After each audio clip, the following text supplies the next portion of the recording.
ശ്രീമദ് ഭാഗവത മഹാഗ്രന്ഥത്തെ പുരസ്കരിച്ചുകൊണ്ട് കപിലോപദേശം എന്ന് പറയുന്ന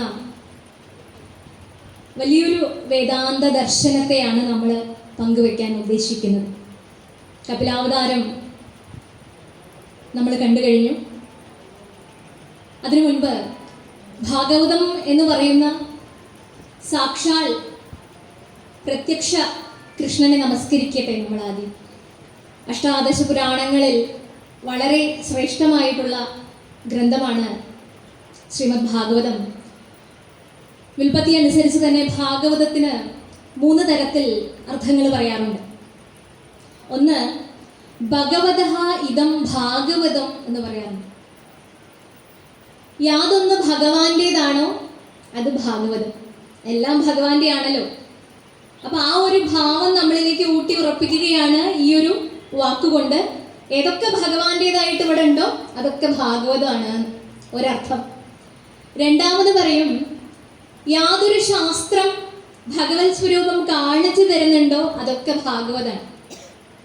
നമുക്ക് അനവധി ആധ്യാത്മിക ഗ്രന്ഥങ്ങളുണ്ട്. അവയുടെയൊക്കെ ആത്യന്തികമായ ലക്ഷ്യം നമ്മളെ ഈശ്വരനെ കാണിച്ചു തരിക, ഈശ്വര ദർശനം ഉണ്ടാക്കുക, സാക്ഷാത്കാരം നേടിത്തരുക ഒക്കെയാണ് അല്ലേ. അപ്പൊ അതൊക്കെ ഭാഗവതാണ് എന്നാണ് പറയുന്നത്. അപ്പൊ അതും ഭാഗവതം. മൂന്നാമത്തെ അർത്ഥം പറയുകയാണെങ്കിൽ ഭഗവതഃ അയം ഭാഗവതഃ. ഏതൊരു വ്യക്തിയാണോ ഭഗവാന്റേതായിട്ട് തീരുന്നത് അതും ഭാഗവതാണ്. നമ്മളൊക്കെ ഭഗവാന്റെയാണ്, നമ്മളൊക്കെ ഭാഗവതവുമാണ് എന്നുള്ളതാണ്. പല പരീക്ഷണ നിരീക്ഷണങ്ങളിലൂടെയും ഭഗവാൻ നമ്മളെ ഭഗവാന്റേതാക്കി മാറ്റുകയാണ് അല്ലേ. സ്തുതിപ്രധാനമായിട്ടുള്ള ഭാഗങ്ങളും ഭാഗവതത്തിലെ കഥകളും ഒക്കെ കഥിക്കുന്ന സന്ദേശം എന്താണ്? ഭഗവാൻ ഭക്തനെ തൻ്റെ അടുത്തേക്ക് ആകർഷിക്കുന്നതാണ്. അപ്പൊ അതൊക്കെ ഭാഗവതാണ് എന്നാണ് പറയുക. ഭഗവാന്റെ തൽസ്വരൂപമാണ് നമ്മളൊക്കെ തന്നെ എങ്കിൽ പോലും നമുക്കും ഭഗവാനും ഇടയിൽ ഒരു ഗ്യാപ്പ് ഉണ്ട് അല്ലേ. നമുക്കും ഭഗവാനും മധ്യേ എന്തോ ഒരു ബുദ്ധിമുട്ടുണ്ട്, ഒരു തടസ്സമുണ്ട് നമുക്ക് ഭഗവാനിൽ എത്തിച്ചേരാൻ വേണ്ടിയിട്ട്. ആധ്യാത്മിക ആചാര്യന്മാരൊക്കെ അതിനെ സംസാര സാഗരം എന്ന് പറയും അല്ലേ. ഈ സംസാര സാഗരം, ഈ സമുദ്രം, പ്രാരബ്ധങ്ങളാവുന്ന ഈ സമുദ്രത്തെ തരണം ചെയ്യാൻ നമുക്ക് എന്ത് വേണം? നല്ലൊരു തോണിയും തോണിക്കാരനും വേണം അല്ലേ. അങ്ങനെ നല്ലൊരു തരണിയാണ്, അങ്ങനെ നല്ലൊരു തോണിയാണ് നമ്മളെ മറുകരയിൽ എത്തിക്കുന്ന ഒരു തോണിയാണ് എന്ത്? ശ്രീമദ് ഭാഗവതം എന്ന് പറയുന്നത്. ഇപ്പോൾ നമ്മൾ പുഴയുടെ മറുകരയിൽ എത്താൻ വേണ്ടിയിട്ട് ഒരു തോണിയെ ആശ്രയിച്ചു എന്നിരിക്കുക വ്യാവഹാരികമായിട്ടുള്ള ജീവിതത്തിൽ. ആ തോണി ദൃഢമായിരുന്നാൽ മാത്രമേ നമ്മളെ മറുകരയിൽ എത്തിക്കുള്ളൂ. അതിൽ വല്ല ഹോൾ ഉണ്ടെങ്കിലോ അല്ല ഒരു ദ്വാരമുണ്ടെങ്കിൽ എന്ത് സംഭവിക്കും? വെള്ളം കയറി നമ്മൾ പുഴയിലോ കടലിലോ മുങ്ങും അല്ലേ. മറുകരയിൽ എത്തിക്കുന്നതിന് പകരം തോണി നമ്മളെ അടുത്ത കരയിലേക്ക് എത്തിക്കുന്നതിന് പകരം നമ്മളെ മുക്കിക്കളയുന്ന ഒരു അവസ്ഥയിലേക്ക് കൊണ്ടുപോകും. പക്ഷേ ഭാഗവത തോണി എന്ന് പറയുന്നത് വളരെ ദൃഢമാണ്, ശ്രേഷ്ഠമാണ്. അങ്ങനെയൊരു തോണിയെ ആശ്രയിക്കുകയാണ് എന്നുണ്ടെങ്കിൽ ഈ സാധാരണ സാഗരമല്ല, സംസാര സാഗരത്തെ ജയിക്കാനായിട്ടും അതിൻ്റെ മറുകരയിലെത്തി ഭഗവത് സാക്ഷാത്കാരം ഉണ്ടാവാനായിട്ടും സാധിക്കും എന്നുള്ളതാണ്. അപ്പൊ അങ്ങനെ നമ്മൾ ഭാഗവതത്തിനെ സമീപിക്കാവൂ. അത്രയും വിനയത്തോടു കൂടിയേ നമ്മൾ ഭാഗവതത്തെ സമീപിക്കാവൂ എന്നാണ് പറയുന്നത്. ഭാഗവതത്തിന് ഭാഷ്യം രചിച്ച ശ്രീധരാചാര്യ സ്വാമികൾ എന്താണ് പറയുന്നത്? അദ്ദേഹം വളരെ വിനയാന്വിതനായിട്ട്, ശ്രേഷ്ഠരിൽ ശ്രേഷ്ഠൻ, പണ്ഡിതരിൽ പണ്ഡിതനായിട്ടുള്ള അദ്ദേഹം ഭാഗവത ഗ്രന്ഥത്തെ കുറിച്ച് പറഞ്ഞത് എന്താണെന്ന് അറിയാമോ? ഭാഷ്യം രചിക്കുന്നതിന് മുമ്പ് കാഹം മന്ദമതിക ഇതം മന്ഥനം ക്ഷീരവാരിധേ എന്നാണ് പറയുന്നത്. ഞാൻ എവിടെ കിടക്കുന്നു? അല്പബുദ്ധിയായ ഞാൻ എവിടെ ഇരിക്കുന്നു? പാൽക്കടലാകുന്ന ഭാഗവത മഥനം എവിടെ ഇരിക്കുന്നു? നോക്കൂ. അപ്പൊ അത്രയും വിനയം. ഒരു കുട്ടിയെ പോലെ ഭാഗവത തോണിയുടെ അടുക്ക് വിനയത്തോടുകൂടി ഇരിക്കാൻ സാധിക്കുന്ന ഒരു അവസ്ഥയിലേക്ക് പരിവർത്തനപ്പെട്ടിരിക്കുന്നു ആചാര്യ പരമ്പര, ഋഷി പരമ്പര. ആ ഋഷി പരമ്പരയാണ് നമുക്ക് ഭാഗവത അമൃതത്തെ ഇങ്ങനെ പരമ്പരയായിട്ട് ഉപദേശിച്ചു തന്നിട്ടുള്ളത്. അപ്പൊ നമുക്കൊരു മഹത്തായ ഒരു അവസരം വന്നിരിക്കുകയാണ് ആ ഭാഗവതത്തെ ഒന്ന് ശ്രദ്ധിക്കാൻ വേണ്ടിയിട്ട്. ശരിക്കും സാധാരണ ഒരു സുഭാഷിതം പറയാറുണ്ട്, ധനഞ്ജയേ ഹാടക സംപരീക്ഷ മഹാരണി ശസ്ത്രഭൃതാം പരീക്ഷ വിപത്തികാലേ ഗൃഹിണീ പരീക്ഷ വിദ്യാവതം ഭാഗവതേ പരീക്ഷ എന്ന് പറയാറുണ്ട്. സ്വർണത്തിന് നമ്മൾ എങ്ങനെയാ, സ്വർണ്ണാണോ ശുദ്ധമായ സ്വർണ്ണാണോ എന്ന് ടെസ്റ്റ് ചെയ്യണത് എങ്ങനെയാ? അഗ്നി പരീക്ഷ നടത്തിയിട്ടല്ലേ. അഗ്നിയിൽ ഇട്ട് കഴിഞ്ഞാൽ അതിന്റെ ശുദ്ധിയെ പരീക്ഷിക്കാൻ സാധിക്കും. അതിന് അങ്ങനെ ഒരു പരീക്ഷണം കൊടുത്തിരിക്കുന്നു. ഇനി മഹാരണേ ശസ്ത്രപ്രധാം പരീക്ഷ. ഒരു ക്ഷത്രിയന്റെ, ഒരു രാജാവിന്റെ ശൗര്യം എവിടെയാണ് പരീക്ഷിക്കുന്നത്? ഒരു യുദ്ധക്ഷേത്രത്തില്, കുരുക്ഷേത്രം പോലെയുള്ള ഒരു യുദ്ധഭൂമിയിൽ അവൻ എത്രമാത്രം ശൗര്യമുണ്ട്, എത്രമാത്രം വീര്യമുണ്ട് എന്ന് പരീക്ഷിക്കാനായിട്ട് സാധിക്കും. യുദ്ധഭൂമിയിൽ അത് ചെയ്യാം. വിപത്തികാലേ ഗൃഹിണീ പരീക്ഷ. ഒരു സ്ത്രീയുടെ പാതിവൃത്യധർമ്മം എവിടെയാ പരീക്ഷിക്കുക? ധാരാളം കഥകൾ ഭാഗവതത്തിലുണ്ട് അല്ലേ? സത്യവാൻ സാവിത്രിയുടെ കഥ നമുക്കറിയാം. ഇതിൽ തന്നെ സുകന്യാചരിതത്തിലെ കഥ നമുക്കറിയാം. അവിടെയൊക്കെ പതിവ്രതകളെ, സീതയെ അഗ്നിശുദ്ധി ചെയ്തിട്ടാണ് കൊണ്ടുവന്നത്. അപ്പോൾ ആപത്ത് കാലത്താണ് അവർക്ക് ശുദ്ധിയുണ്ടോ? അവര് ഭർത്താവിനെ, പതിയെ വ്രതമായി ആചരിക്കുന്നവളാണ് പതിവ്രത എന്ന് നമ്മൾ പറയുന്നത് അല്ലേ? അപ്പൊ ഇങ്ങനെയുള്ള പരീക്ഷണങ്ങളൊക്കെ അങ്ങനെയുള്ള കുലസ്ത്രീകൾക്ക് സംഭവിക്കാറുണ്ട്. ഇനിയോ വിദ്വാൻമാരുടെ മാറ്റുരയ്ക്കപ്പെടുന്നത് എവിടെയാണ്? ഇവൻ വിദ്വാനാണോ എന്ന് തെളിയിക്കുന്നത് എവിടെയാണ്? ഭാഗവതത്തെ അവനെ എങ്ങനെ വിവേചിച്ചറിയുന്നു എന്ന് പറയുന്ന ആ ഒരു അവസ്ഥയിലാണ് അവന് ഇതിന് ഇത്ര ഗ്രാഹ്യമുണ്ട് എന്ന് നിശ്ചയിക്കുന്നത് തന്നെ. ഒന്ന് ആലോചിച്ച് നോക്കൂ. സകല കലകളുടെയും, വേദാന്തത്തിന്റെയും, സകല ശാസ്ത്രങ്ങളുടെയും, സകല പരീക്ഷണ നിരീക്ഷണങ്ങളുടെയും ഒരു കേദാരമാണ് നമ്മുടെ ശ്രീമദ് ഭാഗവതം എന്ന് പറയുന്നത്. അപ്പം അങ്ങനെയുള്ള ഒരു ഗ്രന്ഥത്തെ പുരസ്കരിച്ചുകൊണ്ട് നമുക്ക് കപിലോപദേശത്തിലേക്ക് പ്രവേശിക്കാം. തൃതീയ സ്കന്ധത്തിൽ തൊട്ട് ഭാഗവതം ലക്ഷണങ്ങൾ തുടങ്ങുമല്ലേ? അത്ര സർഗോ വിസർഗശ്ച സ്ഥാനം പോഷണമുദയ മന്വന്തരേ ഈശാനുകഥ നിരോധോ മുക്തിരാശ്രയ എന്ന് പറയുന്ന ലക്ഷണങ്ങളിൽ ആദ്യ മൂന്നാമത്തെ സ്കന്ധം തൊട്ടിട്ടാണ് ലക്ഷണങ്ങൾ. സർഗം എന്ന് പറയുന്ന ലക്ഷണത്തോടുകൂടി തുടങ്ങുന്ന ഭാഗവതം. അതിൽ വളരെ പ്രധാനപ്പെട്ട ഒന്നാണ് കപിലാവതാരവും സാക്ഷാൽ ശ്രീ കപില മഹർഷി തൻ്റെ അമ്മയായ ദേവഭൂതിക്ക് നൽകുന്ന ഉപദേശവും എന്ന് പറയുന്നത്.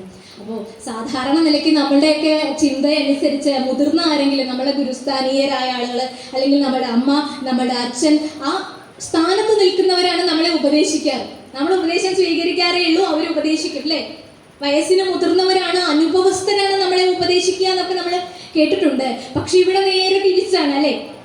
സ്വന്തം പുത്രൻ സ്വന്തം അമ്മയ്ക്ക് വെറുതെ ലൗകിക ജീവിതത്തില്, ഒരു വ്യാവഹാരിക ജീവിതത്തിൽ നൽകുന്ന ഉപദേശമല്ല, മറിച്ച് ഈ സംസാര സാഗരത്തിൽ നിന്ന്, സകല ബന്ധനങ്ങളിൽ നിന്നും മുക്തമാവാൻ വേണ്ടിയിട്ടുള്ള ഒരു ഉപദേശമാണ് കൊടുക്കുന്നത്.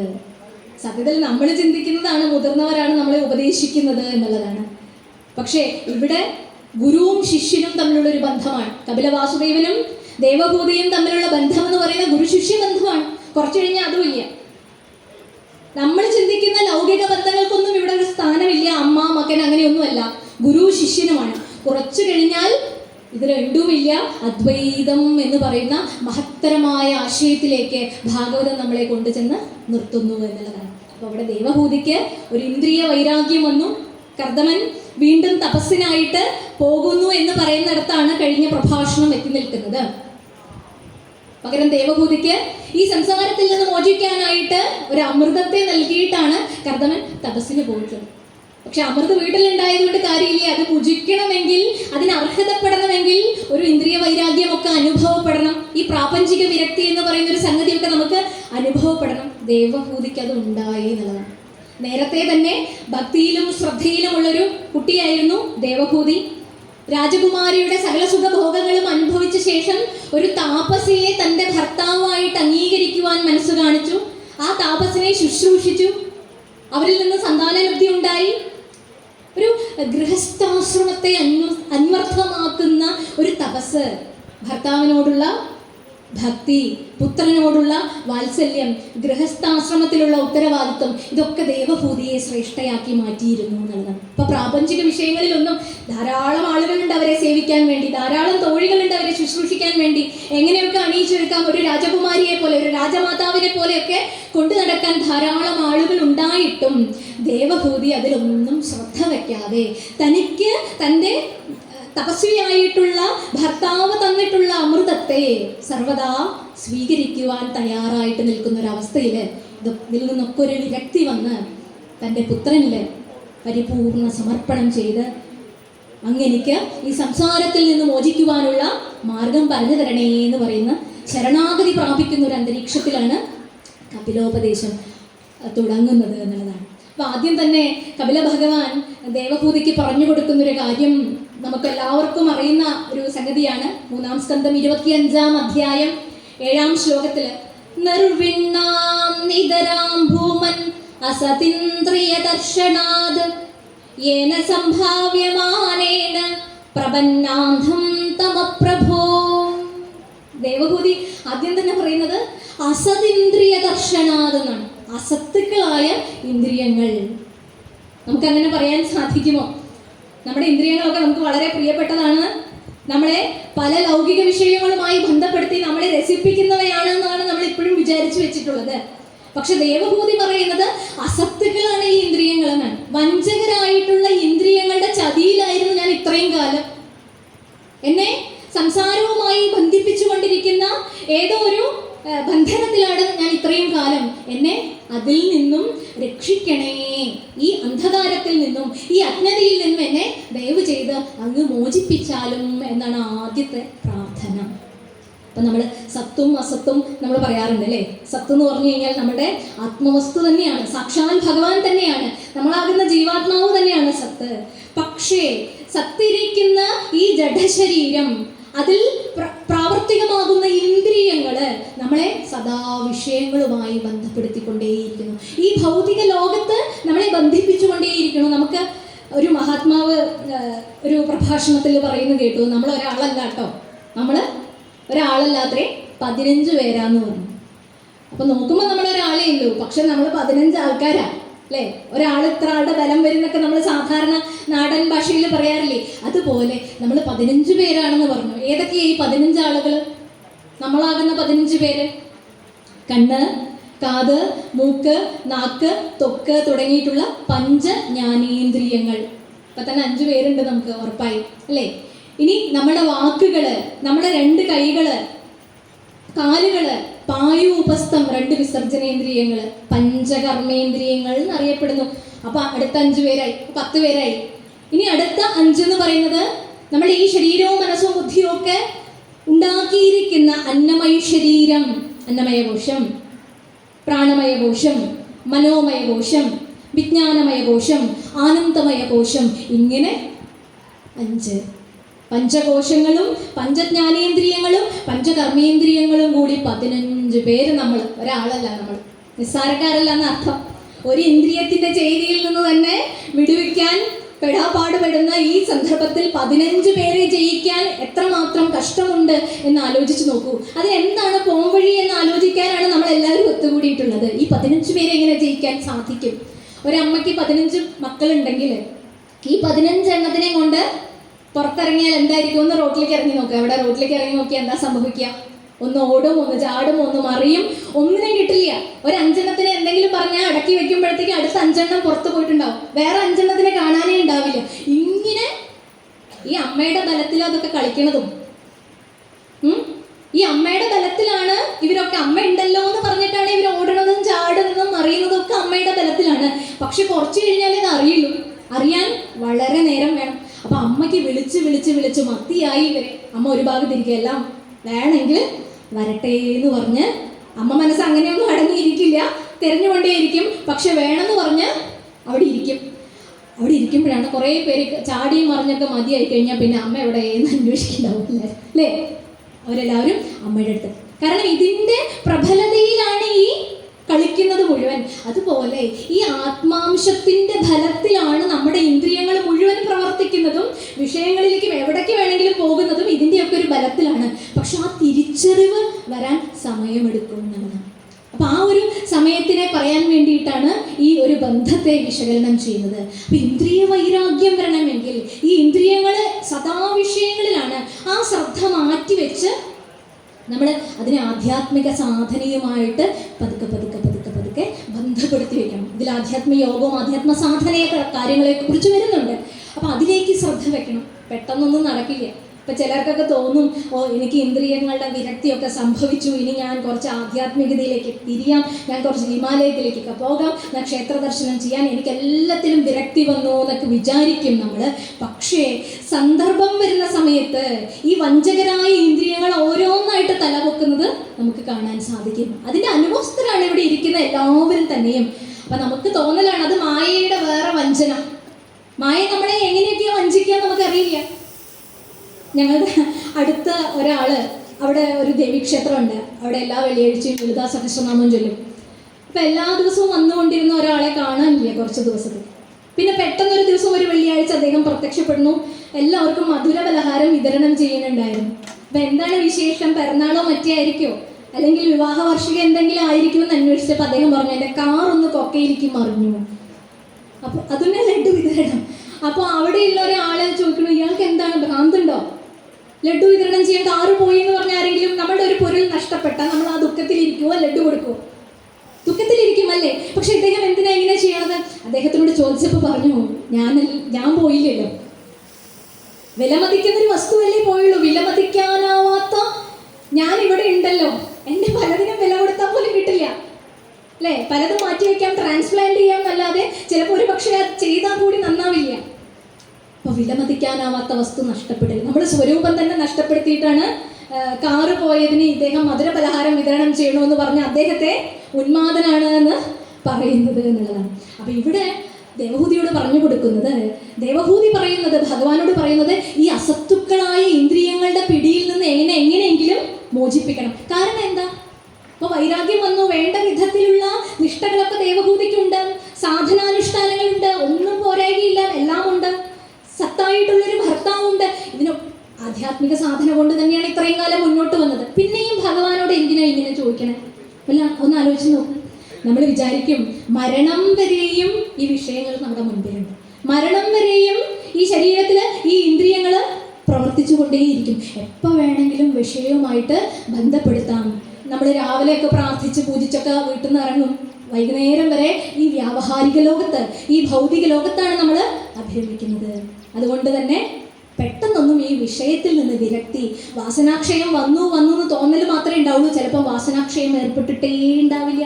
ഇന്ദ്രിയങ്ങളുടെ എത്ര തല്ലുകൊണ്ടാലും അവസാനം വലിയൊരു ദുഃഖം വരും, തീർത്താൻ തീരാത്തൊരു ദുഃഖം വരുമ്പോൾ നമ്മൾ വിചാരിക്കും, ഒരു ഭക്തൻ വിചാരിക്കും, ഇനി ഞാൻ ഈ ലോകത്തിലേക്കേ ഇല്ല, ഇതിലെ സുഖസൗകര്യങ്ങളിലേ ഭ്രമിക്കില്ല, ഭഗവാൻ തന്നെ ഇനി എനിക്ക് ശരണാഗതി ആശ്രയം എന്നൊക്കെ പറഞ്ഞ് സമർപ്പിക്കും. കുറച്ച് കഴിഞ്ഞ് കഴിഞ്ഞാൽ ഈ ദുഃഖമൊക്കെ ഒന്ന് മറക്കും, ചിലപ്പോൾ മായ കൊണ്ടുവന്ന് കൊല്ലം മധുരവും നാക്കിലിട്ട് തരും.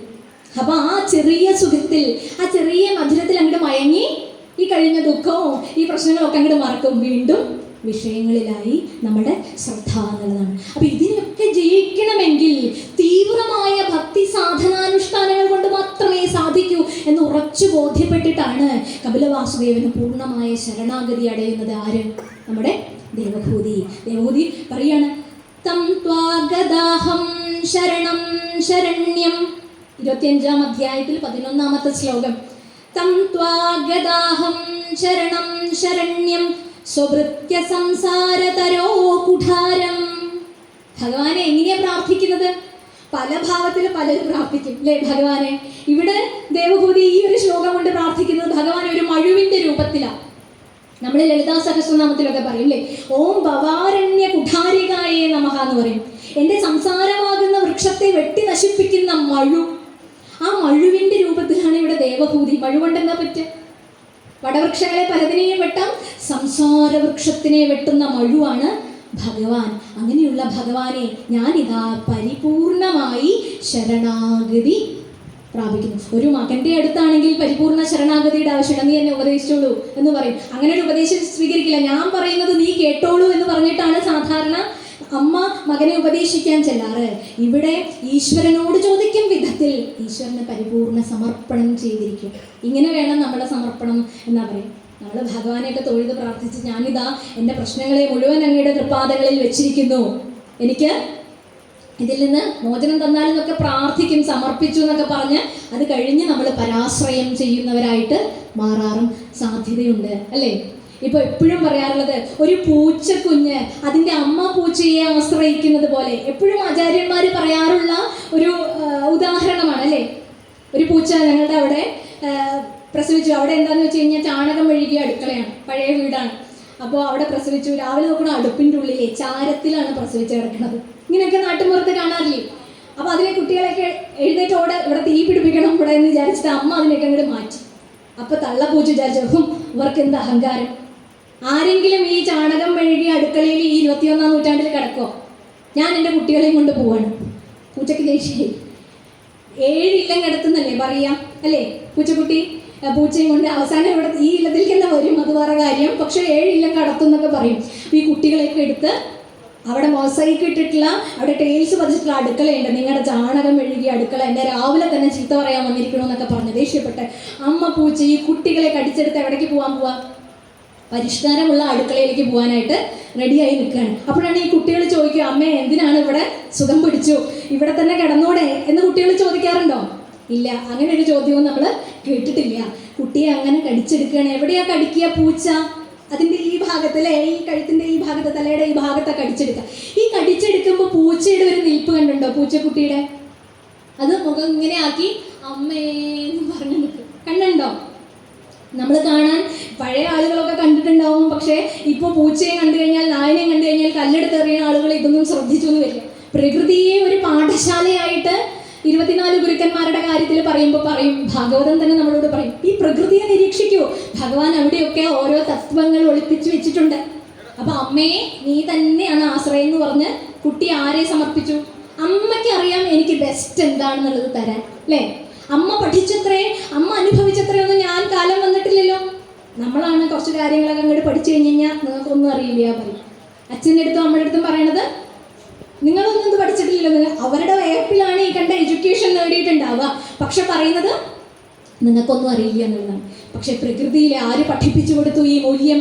ഈ പൂച്ചക്കുഞ്ഞ് അമ്മേന്ന് പറഞ്ഞ് അനുസരിക്കും. അപ്പോഴാണ് ടൈൽസ് അടുക്കളയിൽ കൊണ്ടിട്ടത്. അവിടെ നല്ല സുഖം, നല്ല തണുപ്പ്, പരിഷ്കാരികളായിട്ട് കുട്ടികൾ വളരട്ടെ എന്ന് തള്ള പൂച്ചയും വിചാരിച്ചു.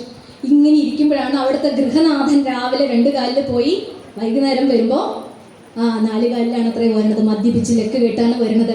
ഇത് കണ്ടത് നമ്മളുടെ ഗൃഹനാഥ ദമ്പതീനാം ച കല്യാണം. ഭാഗവതം ആദ്യം തന്നെ പറയുന്നുണ്ടല്ലേ, വടിയെടുത്ത് വിടുന്ന അടുക്കളയുടെ അവിടെ നിന്ന് ഒരു പോക്ക് പോയി ഗേറ്റിൻ്റെ അവിടെ തൊട്ട് കലഹം തുടങ്ങി. അടിയോടടി അടിച്ചടിച്ചടിച്ചടിച്ച് അവർ വഴക്ക് കൂടി അവർ അടുക്കളയിലെത്തി.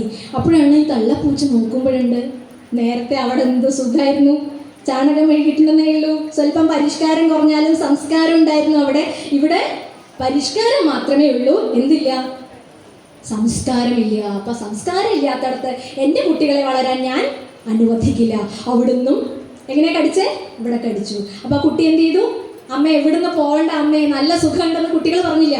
ആ കുട്ടികൾ എൻ്റെ അമ്മയ്ക്കറിയാം എനിക്ക് ബെസ്റ്റ് തരാൻ വേണ്ടിയിട്ട്, ഏറ്റവും ശ്രേഷ്ഠമായ ഒരു അവസ്ഥയിൽ എൻ്റെ അമ്മ എന്നെ കൊണ്ട് ചെന്ന് എത്തിക്കൂ എന്ന് പരിപൂർണ ബോധം, സമർപ്പണം, ശരണാഗതി ആ പൂച്ചക്കുഞ്ഞിന് പോലും ഉണ്ട്. അത് അമ്മേന്ന് പറഞ്ഞ് ഇങ്ങനെ സമർപ്പിച്ചു.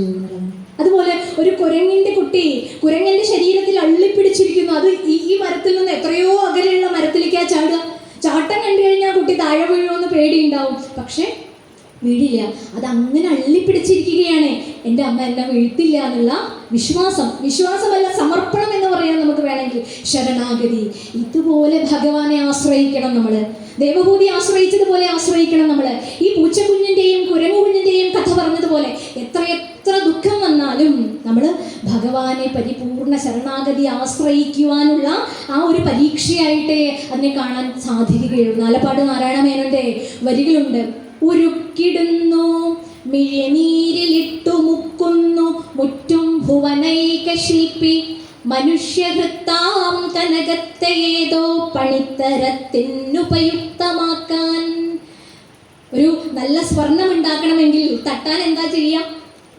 അതിന് പല സൊല്യൂഷനിലിട്ട് മുക്കും, അടിച്ചു വരത്തും അല്ലേ, അതിനെ ഒതുക്കും, അഗ്നി പരീക്ഷയ്ക്ക് വിധേയമാക്കും. ഇങ്ങനെ 100 പ്രൊസീജിയർ കഴിഞ്ഞിട്ടാണ് നല്ലൊരു സ്വർണ്ണമാലയായിട്ട്, നല്ലൊരു കമ്മലായിട്ട്, നല്ലൊരു വളയായിട്ടൊക്കെ നല്ലൊരു പണിത്തരമായിട്ട് അത് മാറുക. അപ്പം ഇതൊക്കെ സഹിക്കണം, അഗ്നി പരീക്ഷ സഹിക്കണം, അടിച്ചു വരുത്തണം സഹിക്കണം, ഒരുപാട് ത്യാഗങ്ങൾ. അപ്പം നല്ലൊരു മാല ഉണ്ടാക്കാൻ വേണ്ടിയിട്ട് ഭുവനൈക ശില്പി, ലോകത്തട്ടാനായിട്ടുള്ള ഭഗവാൻ നമ്മളെയും ഉരുക്കിടുന്നു. ദുഃഖങ്ങളും സങ്കടങ്ങളും വിഷമങ്ങളൊക്കെ തന്നിട്ട് ഉരുക്കിടുന്നു, മിഴിനീരിലിട്ടു മുക്കുന്നു. സങ്കടം ഒഴിഞ്ഞ് നേരെ ഉണ്ടാവില്ല. അതുകൊണ്ട് സർവത്ര ആനന്ദം ലഭിക്കാൻ വേണ്ടി കുന്തി ദേവി അതിനെ തന്നെ ഒരു സമവാക്യം രൂപപ്പെടുത്തി. എപ്പോഴും ദുഃഖം മതി, എപ്പോഴും ദുഃഖം മതി. അതിലൂടെ ആ ദുഃഖത്തിലൂടെ ഭഗവാനെ ഞാൻ വിളിക്കുന്നത് പോലെ സുഖത്തിലിരിക്കും എനിക്ക് ഭഗവാനെ വിളിക്കാൻ സാധ്യമല്ല എന്ന് പറഞ്ഞുകൊണ്ട് സദാ ആനന്ദത്തെ സ്വയം വരിച്ച കുന്തി ദേവി എന്തൊക്കെ ഉദാഹരണങ്ങളിലൂടെ നമ്മളെ കടത്തിക്കൊണ്ടു പോകുന്നു. അപ്പൊ ഭുവനൈക ശില്പിയായ ലോകത്തട്ടാനായിട്ടുള്ള ഈശ്വരൻ നല്ലൊരു പണിത്തരം ഉണ്ടാക്കുവാൻ വേണ്ടി, നല്ലൊരു മാല പണിയുവാൻ വേണ്ടി നമ്മളെയൊക്കെ ഭഗവാന്റെ കഴുത്തിൽ ചാർത്താനുള്ള ഒരു ഹാരമായിട്ട് നമ്മളെ മാറ്റാൻ വേണ്ടി ഇങ്ങനെയൊക്കെ നമ്മളെ കൊണ്ടുപോകുന്നു. അതിലൊന്നും നമ്മൾ തളരാതെ ആ പ്രതിസന്ധികൾ തരണം ചെയ്യാൻ വേണ്ടിയുള്ള ശക്തി മാത്രം ഭഗവാനോട് പ്രാർത്ഥിച്ച് മുന്നോട്ട് പോകൂ. അതാണ് പരിപൂർണ ശരണാഗതി. ദേവഹൂതി ഇവിടെ നമുക്കത് കാണിച്ചു തരികയാണ്. ഭഗവാനെ, എന്താണ് ഈ ബന്ധനത്തിന് കാരണം? ഇതിൽ നിന്ന് മോചിക്കാൻ എന്താണ് വഴി? അമൃതബിന്ദോപനിഷത്ത് എന്ന് പറയുന്ന ഒരു ഉപനിഷത്തിൽ പറയും, മന ഏവ മനുഷ്യാണാം കാരണം ബദ്ധമോക്ഷയോ എന്ന് പറയും. ബന്ധനത്തിനും മോക്ഷത്തിനും ഒക്കെ കാരണം എന്താണ്? നമ്മളുടെ മനസ്സ് തന്നെയാണ്. ബന്ധനത്തിന് കാരണവും മനസ്സാണ്, മുക്തിക്ക് കാരണവും മനസ്സാണ്. ഭഗവാൻ അത് വേറൊരു രൂപത്തിൽ കപിലവാസുദേവർ ഇവിടെ പറയുന്നു. ചേതഗൽവസ്യ ബന്ധായ മുക്തയേ ചാത്മനോ മതം ഗുണേഷു സക്തം ബന്ധായ രഥം വാം പുംസി മുക്തയേ. ഭഗവാൻ പറയുന്നു, നമ്മളുടെ ചിത്തം എന്ന് പറയുന്നത് ബന്ധനത്തിന് കാരണമായിരുന്നു. എന്ത് ബന്ധനത്തിന് കാരണമാവണം? എങ്ങനെയാ ബന്ധനം ഉണ്ടാവണത്? പല വിഷയങ്ങളിലും പോയി. ഇപ്പോൾ ഒരു വസ്തു വേണമെന്ന് വിചാരിച്ചു, ഒരാളെ വേണമെന്ന് വിചാരിച്ചു. എന്തുകൊണ്ടാണ് അത് സെലക്ട് ചെയ്തേ? നമ്മൾ അതിൻ്റെ ഗുണത്തിൽ, അല്ലേ? ആ ഒരു ഗുണം കണ്ട്, ആ വസ്തുവിൽ ഒരു ഗുണമുണ്ട് എന്ന് ധരിച്ച് നമ്മൾ അതിനെ സ്വന്തമാക്കാൻ ആഗ്രഹിക്കുന്നു. ഒരു വ്യക്തിക്ക് ഒരു ഗുണവിശേഷം ഉണ്ടെന്ന് വിചാരിച്ചാൽ നമ്മൾ ആ വ്യക്തിയെയും സ്വന്തമാക്കാൻ ആഗ്രഹിക്കുന്നു. അപ്പം നല്ലൊരു മൊബൈൽ വേണം, ഏറ്റവും നല്ല ബെസ്റ്റ് ആയിട്ടുള്ള മൊബൈൽ നമ്മുടെ ബഡ്ജറ്റിനനുസരിച്ച് നമ്മൾ സെലക്ട് ചെയ്യും, അല്ലേ? എന്താണ്? അതിന് ഇന്ന ഫീച്ചേഴ്സ് ഉണ്ട്, ഇന്ന ക്വാളിറ്റികൾ അതിനുണ്ട് എന്ന് നമ്മൾ മനസ്സിലാക്കിയിട്ടാണ്. പക്ഷേ ഇതൊന്നും വസ്തുക്കളുമായി ബന്ധിക്കുമ്പോൾ നമ്മൾ മനസ്സിലാക്കില്ല. ആ ഗുണം ആ വസ്തുവിൻ്റെ ഗുണമായിട്ട് നമ്മൾ തെറ്റിദ്ധരിക്കുന്നു. ഈ ഗുണം എന്ന് പറയുന്നത് വസ്തുവിന് മാത്രമുള്ളതാണ്, അല്ലെങ്കിൽ ആ വ്യക്തിയുടെ ഗുണം ആ വ്യക്തിക്ക് മാത്രമുള്ള, ആ വ്യക്തിയിലാണുള്ളത്, ആ ജഡശരീരത്തിൻ്റെ ഗുണമാണ് എന്ന് നമ്മൾ തെറ്റിദ്ധരിക്കുന്നു. പക്ഷെ എന്താണ് സത്യത്തിൽ ഗുണമുണ്ടാവാൻ കാരണം? ആ ഗുണം എന്ന് പറയുന്ന ക്വാളിറ്റി അത് കൊടുത്തത് ഈ ആത്മവസ്തുവാണ്. ഈ ആത്മവസ്തുവിലൂടെ നോക്കുന്നത് കൊണ്ടാണ് അതിന് ഇത്രയേറെ ഗുണം നമ്മൾ കാണുന്നത്. പക്ഷെ നമ്മൾ പോയി ഒട്ടുന്നത് ആ വസ്തുവിലാണ്, നമ്മൾ പോയി ഒട്ടുന്നത് ആ ജഡത്തിലാണ് എന്ന് മാത്രം.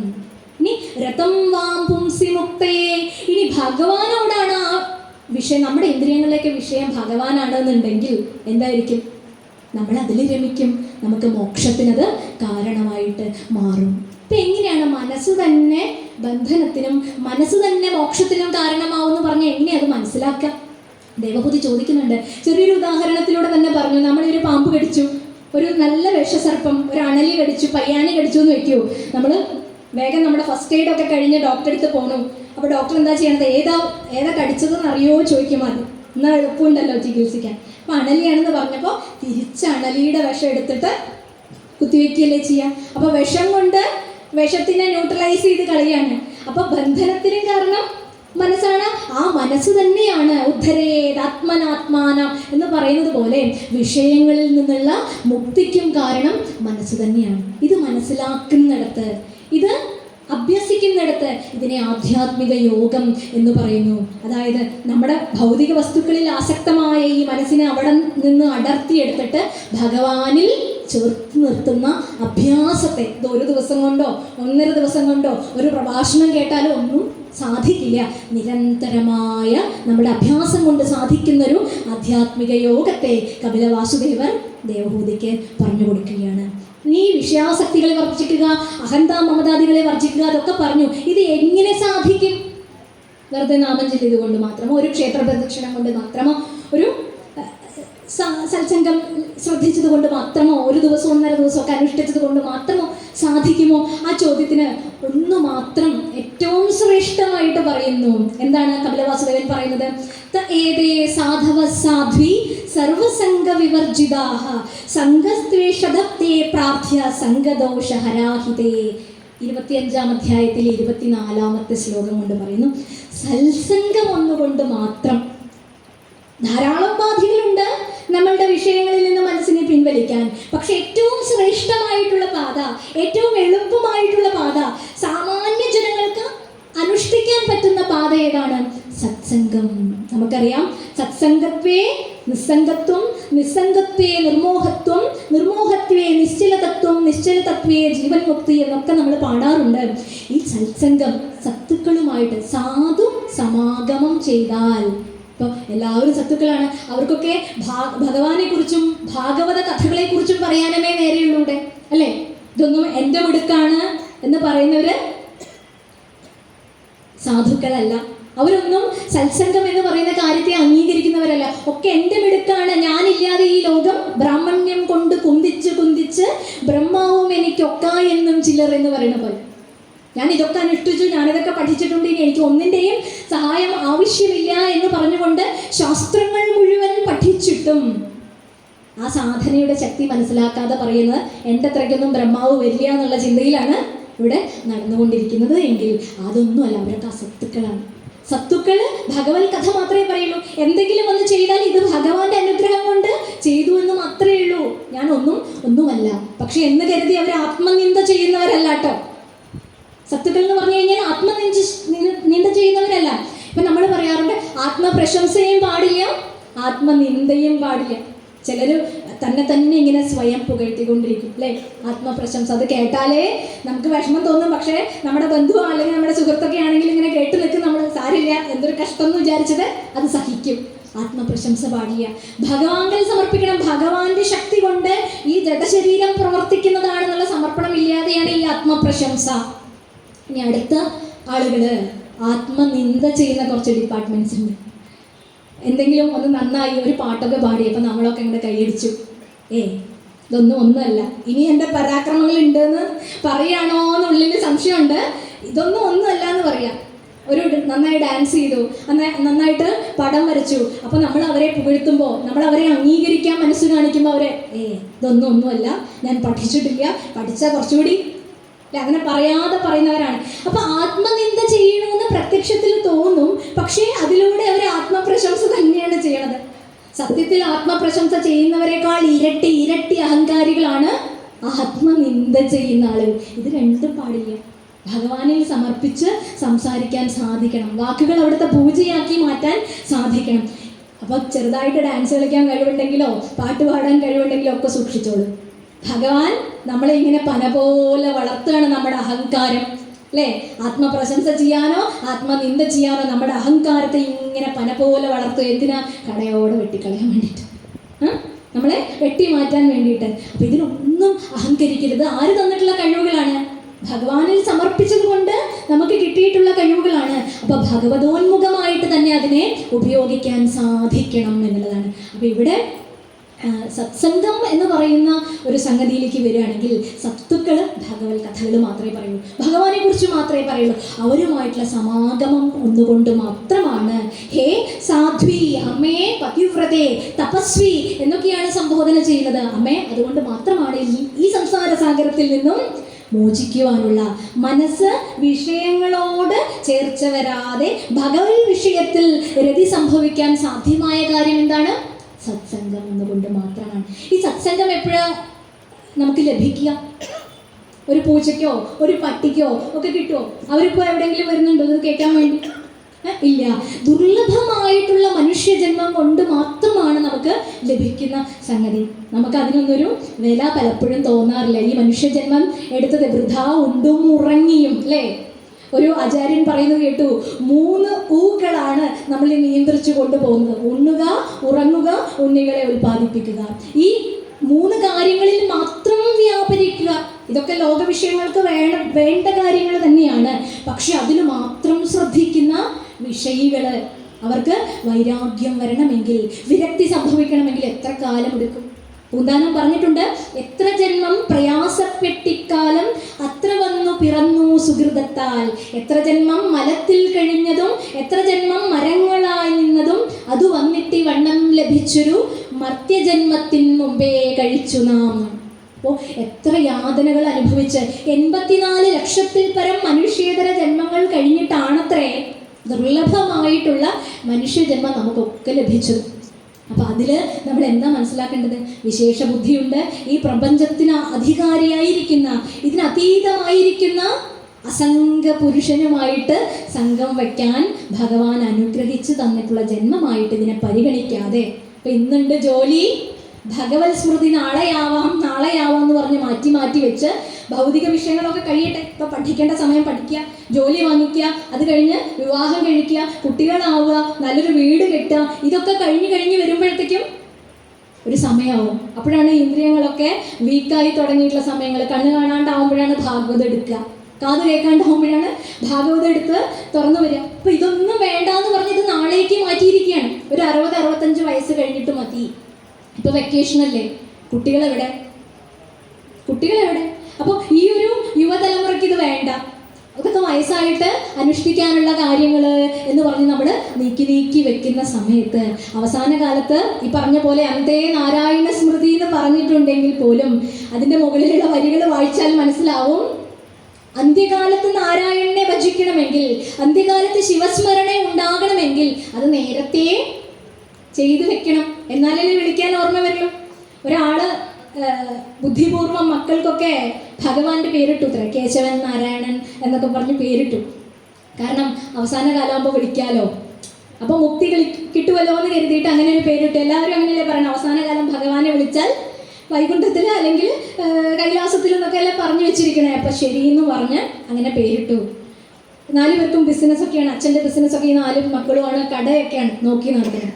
അവസാന കാലത്ത് മരണശയ്യയിൽ അച്ഛൻ ഇങ്ങനെ കിടക്കണം, അച്ഛന് തോന്നി മരിക്കാറായി. അപ്പോൾ മക്കളൊക്കെ അടുത്ത് വേണം എന്ന് വിചാരിക്കുമല്ലോ. അപ്പോൾ 4 മക്കളെയും വിളിക്കാൻ ഭാര്യയോട് പറഞ്ഞു. ഭാര്യ എല്ലാവരെയും ഫോൺ ചെയ്ത് വരുത്തി. അപ്പോൾ എല്ലാവരെയും വിളിക്കാൻ പറഞ്ഞില്ല, മകനെ കാണണമെന്നേ പറഞ്ഞുള്ളൂ. അപ്പോൾ ഫോൺ ചെയ്ത് എല്ലാവരെയും അമ്മ വരുത്തി എല്ലാവരും കൂടി 4 പേരും കൂടി അച്ഛാന്ന് പറഞ്ഞിട്ട് ഇങ്ങോട്ട് വരുമ്പോൾ അപ്പോൾ ദേഷ്യപ്പെട്ടിട്ട് എന്താ, മരിക്കാറായി, അടുത്ത ശ്വാസത്തിൽ പോവും. അതിന് മുൻപ് പറയുന്നത് എന്താണെന്ന് വെച്ചാൽ, നിങ്ങൾ 4 പേരും കൂടി വന്നാൽ കടയിലാരാന്ന്. അത് വളരെ ദേഷ്യത്തിലാണ് ചോദിക്കണം. നിങ്ങൾ ഇത്രയും പേരിട്ട് വെച്ചതൊക്കെ വെറുതെയായി. ആ ശ്വാസം എടുത്ത് അദ്ദേഹത്തിൻ്റെ ജീവൻ നഷ്ടപ്പെട്ടു എന്നുള്ളതാണ്. അപ്പോൾ പേരിട്ടു എന്ന് വെച്ചിട്ട് കേശവൻ നാരായണൻ എന്നൊക്കെ പേരിട്ടിട്ട് കാര്യമില്ല. അതുകൊണ്ട് യമഭയ നിവാരണ സ്തോത്രം എന്ന് പറഞ്ഞിട്ട് ശങ്കരാചാര്യ സ്വാമികൾ തന്നെ ഭഗവാൻ ശിവനെ സ്മരിച്ചുകൊണ്ടൊരു കൃതി എഴുതുകയുണ്ടായിട്ടുണ്ട്, യമഭയ നിവാരണ സ്തോത്രം. അതിൽ പറയണത്, അവസാന കാലത്തേക്ക് വെക്കില്ല ഭഗവാനെ, ഞാൻ ഇപ്പം തന്നെ അങ്ങയെ പ്രാർത്ഥിക്കുകയാണ്.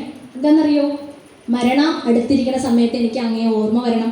അതിന് ഞാൻ ഇപ്പോഴേ പ്രാർത്ഥിച്ചു വെക്കുകയാണ്. ചെറിയ കുട്ടിയായിരിക്കുമ്പോൾ ശങ്കരാചാര്യർ എഴുതി, ചില ആളുകളൊക്കെ ഉണ്ട് മരണശൈലിയിൽ കിടക്കുമ്പോഴാണ് ഭഗവാനെ ഓർക്കാനായിട്ട് തുടങ്ങുക.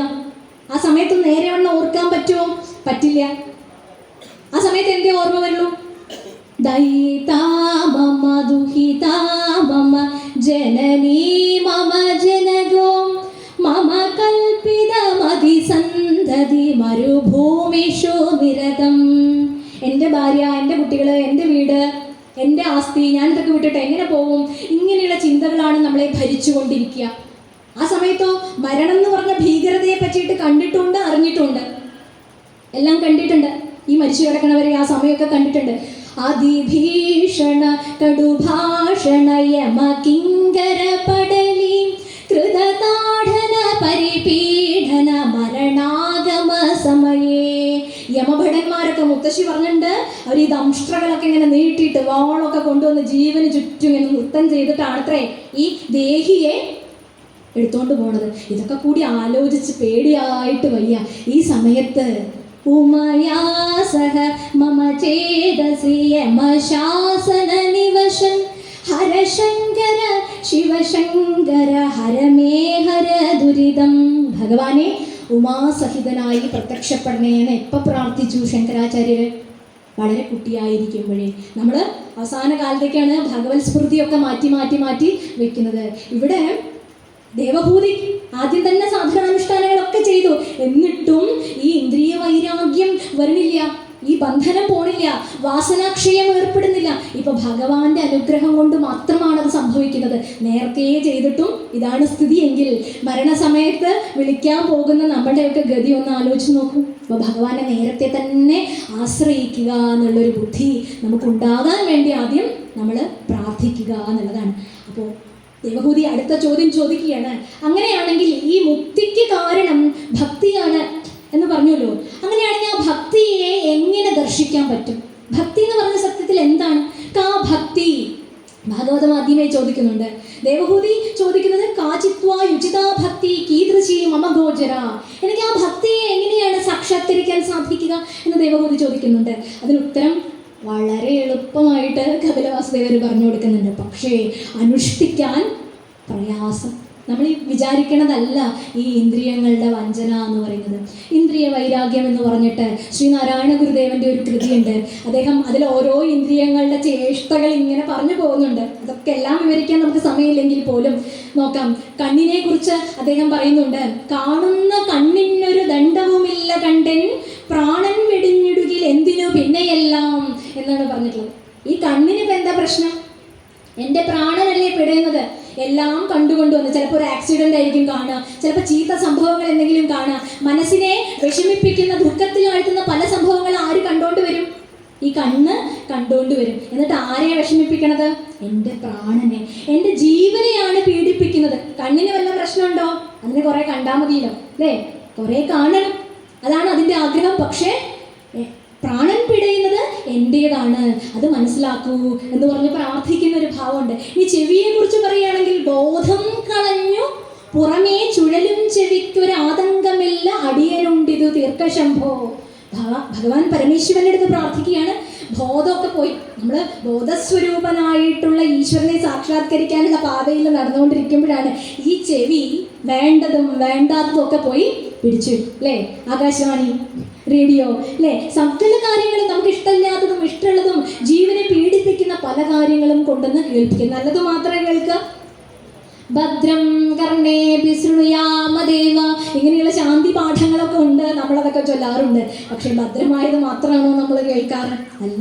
അത് ചെവിക്ക് ഇങ്ങനെയൊക്കെ പിടിച്ചോണ്ട് വന്നാൽ മതി. ന്യൂസ് വിഷമിക്കുന്നത് എൻ്റെ ജീവനാണ്. ഇനി ത്വക്കിൻ്റെ കാര്യം പറയുന്നുണ്ട്. ത്വക്കിനു ദുഃഖം ഒരു നേരവും ഇല്ലതോർക്കിൽ. ത്വക്കിനെന്താ? അതിന് കുറേ സുഖം അനുഭവിക്കണം അല്ലേ? അതിന് കുറേ സ്പർശന സുഖം അനുഭവിക്കണം എന്ന് മാത്രമേ ആഗ്രഹമുള്ളൂ. അതിനൊരു വിഷമമില്ല. പക്ഷേ എൻ്റെ പ്രാണൻ പിടയുന്നത് അങ്ങ് കേൾക്കുന്നുണ്ടോ ഭഗവാനെ? പരമശിവ എന്ന് പ്രാർത്ഥിക്കുകയാണ്. ഇനി വേറൊരു പ്രബലമായ ഇന്ദ്രിയത്തിനെ പറഞ്ഞുകൊണ്ട് ഇപ്പം നമുക്ക് അത് അവസാനിപ്പിക്കാം. ആ കൃതിയുടെ ഭാഗം എന്താണെന്ന് വെച്ചാൽ, നാവിന്നെഴുന്ന നരകക്കടൽ എന്നാണ് അദ്ദേഹം ശ്രീനാരായണ ഗുരുദേവൻ നാവിനെ വിശേഷിപ്പിച്ചത്. കപ്പലോടിക്കാനുള്ള വെള്ളമുണ്ട്, ഭക്ഷണമൊന്നും കഴിക്കുമ്പോൾ നമ്മുടെ ടേസ്റ്റിനെയൊക്കെ ഓർത്ത് കഴിഞ്ഞാൽ അല്ലേ? കപ്പൽ എവിടെ ഓടുക? കടലിൽ. ആ കടലിപ്പോൾ എവിടെയുണ്ട്? നമ്മുടെ നാവിലുണ്ട്, വായിലുണ്ട് ആ കടൽ. ആ കടൽ വെറും കടലല്ല. ഇവിടെ ഗുരുദേവൻ പറയുന്ന കടൽ നരകക്കടലാണ്. എന്ത് കിട്ടിയാലും തിന്നണം തിന്നണം എന്നുള്ള ആ ഒരു തോന്നൽ. വ്രത ദിവസം പോലും നമുക്ക് എന്ത് ചെയ്യാൻ പറ്റുന്നില്ല? ആ ജിഹ്വയെ ജയിക്കാൻ സാധിക്കുന്നില്ല. ഏതൊരു ഇന്ദ്രിയത്തെ ജയിച്ചാലാണോ എല്ലാ ഇന്ദ്രിയത്തെയും ജയിക്കാൻ പറ്റുക? അതാണ് നാക്ക്. ജിതേ ജിഹ്വേ ജിതേ സർവേ എന്നല്ലേ പറഞ്ഞിട്ടുള്ളത്. അപ്പോൾ നാക്കിനെ ജയിച്ചു കഴിഞ്ഞാൽ എല്ലാ ഇന്ദ്രിയങ്ങളെയും പെട്ടെന്ന് വശത്തിലാക്കാൻ നമുക്ക് സാധിക്കും. പക്ഷെ ഇതിനെ ജയിക്കുക പ്രയാസം. ഇപ്പം നമ്മൾ പറയാറുണ്ട് ഷുഗർ ഫാക്ടറിയാണ് കേരളം അല്ലേ? എന്ത് കഴിക്കണ്ട, മധുരം കഴിക്കണ്ട എന്ന് പറഞ്ഞാൽ മധുരം കഴിക്കാനുള്ള ടെൻഡൻസി അവിടെ ഉണ്ടായിക്കൊണ്ടേയിരിക്കും. എന്താണോ കഴിക്കേണ്ടാത്തത് എന്ന് പറഞ്ഞു കഴിഞ്ഞാൽ അതിലൊക്കെ മനസ്സ് ചെന്ന് ഒട്ടും, നാവ് ചെന്ന് അതിലൊട്ടും. നമുക്കറിയില്ല ഇത് നാവിൻ്റെ രസമാണെന്നാണ് നമ്മൾ വിചാരിച്ചു വെച്ചിരിക്കണത്. നാവിനാണോ രുചിയുള്ളത്? നാവിന് ഇതെല്ലാം കഴിച്ചാൽ മതി. പക്ഷേ ഇപ്പോൾ ഒരു ഹോമകുണ്ഡം നമ്മൾ ചിന്തിക്കുക. ഒരു ഹോമകുണ്ഡത്തിലേക്ക് നമ്മൾ എന്തൊക്കെയാണ് സമർപ്പിക്കുക? ഇപ്പോൾ വീട്ടിൽ ഹോമം ചെയ്താലും ക്ഷേത്രത്തിൽ ഹോമം ചെയ്താലും നെയ്യ്, ചമത, എള്ള് തുടങ്ങിയിട്ടുള്ള സുഗന്ധപൂരിതമായിട്ടുള്ള വസ്തുക്കൾ, മലര്, അവില് തുടങ്ങിയിട്ടുള്ള ദ്രവ്യങ്ങൾ നമ്മൾ ഹോമകുണ്ഡത്തിലേക്ക് സമർപ്പിക്കും. അതിൽ നിന്ന് ഉയരുന്ന വായു, അതിൽ നിന്ന് വരുന്ന പുക നമ്മുടെ ശരീരത്തിനെയും മനസ്സിനെയും ശുദ്ധീകരിക്കുമോ ഇല്ലയോ? ശുദ്ധീകരിക്കുമോ? തീർച്ചയായിട്ടും ശുദ്ധീകരിക്കും അല്ലേ? നമുക്ക് ആ പുക കൊണ്ട് കണ്ണിന്ന് വെള്ളമൊക്കെ പോകും. ആ ഒരു കരച്ചിലോടെ വരില്ലേ, കണ്ണുനീര് വരും. അത് നമ്മൾ ശ്രദ്ധിക്കേണ്ട. കണ്ണുനീരിൽ പോലും സയൻസ് പറയുന്നത് ലൈസോസൈം എന്ന് പറയുന്ന ഒരു രാസാഗ്നിയുണ്ട്. അത് അണുക്കളെയൊക്കെ ശുദ്ധീകരിക്കും, കണ്ണ് ശുദ്ധമാകും. അപ്പോൾ ഒരു ഹോമം നടത്തി കഴിഞ്ഞാൽ അതിൻ്റെ പരിസരവും അതിൻ്റെ ആ വായു ശ്വസിക്കുന്നത് കൊണ്ട് നമ്മൾ കൂടുതൽ എനർജറ്റിക് ആവുകയാണ് ചെയ്യുന്നത്. പക്ഷെ വേറൊരു ഹോമം കൊണ്ടുണ്ട് നമ്മൾ ഹോമം ചെയ്യണത്, അതാണ് നമ്മുടെ വയറ്, അല്ലേ? അവിടെ വൈശ്വാനരഗ്നിയായിട്ട് ജഠരാഗ്നിയായിട്ട് ആരുണ്ട്? ഭഗവാൻ തന്നെ പചാമ്യന്നം ചതുർവിധം എന്ന് പറഞ്ഞു വെച്ചിട്ടുണ്ട്. നിങ്ങൾ കഴിക്കുന്ന ഭക്ഷണത്തെ ദഹിപ്പിച്ചുകൊണ്ട് ദാഹകാഗ്നിയായിട്ട് എവിടെയുണ്ട്? ഞാൻ നിങ്ങളുടെ ഉദരത്തിലുണ്ട്. പക്ഷെ നമ്മൾ ഈ ചമതയിട്ട പോലെയും എള്ളിട്ട പോലെയും ഈ സുഗന്ധ വസ്തുക്കൾ ഹോമകുണ്ടത്തിൽ ദ്രവ്യമായി സമർപ്പിച്ചതുപോലെയാണോ അകത്തേക്ക് ഇടുന്നത്? ഈ ഹോമകുണ്ടത്തെ നമ്മൾ ശ്രദ്ധിക്കാറില്ല. കരിച്ചതും പൊരിച്ചതും മട്ടൻ ഒലത്തിയതും ഒലത്താത്തതും ഒക്കെ നമ്മൾ കഴിക്കാറില്ലേ? ഇതൊക്കെ ഇങ്ങനെയുള്ള മാംസഭക്ഷണങ്ങൾ വീട്ടിലുണ്ടാക്കിയാൽ തന്നെ അടുത്ത വീട്ടിൽ മണം വരും. അവർ ചോദിക്കും എന്താ കരിയണേ ചോദിക്കും, എന്താ പുകയണേ ചോദിക്കും. അപ്പം ഇത്രയും അതിൽ നിന്ന് ഉൽപ്പാദിപ്പിക്കുന്ന എനർജി ഈ ഹോമകുണ്ടത്തിലേക്ക് ഇടുന്ന നമ്മൾ കഴിക്കുന്ന ഭക്ഷണങ്ങൾ ഏത് തരത്തിലുള്ളതായിക്കോട്ടെ, നമ്മൾ കഴിക്കുന്ന ഭക്ഷണങ്ങൾ അതിൽ നിന്ന് ഉണ്ടാകുന്ന എനർജി നമ്മളെ പലപ്പോഴും സുഖിപ്പിക്കാറില്ല. രാത്രി 12 മണി പണ്ട് ഭക്ഷണ വ്യവസ്ഥ കൃത്യമായിരുന്നു. ഇപ്പോൾ രാത്രി 12 മണിക്കൊക്കെ കഴിച്ചു വന്ന് ഇട്ട ഡ്രസ്സ് പോലും സോക്സ് പോലും ഊരാതെ അങ്ങനെ വളർന്നടിച്ച് കടന്നു. രാവിലെ എഴുന്നേറ്റു, കണ്ണൊക്കെ അങ്ങനെ തൂങ്ങിയിട്ടാണ് നിൽക്കുക, ഒരു ഡൾനെസ് അല്ലേ?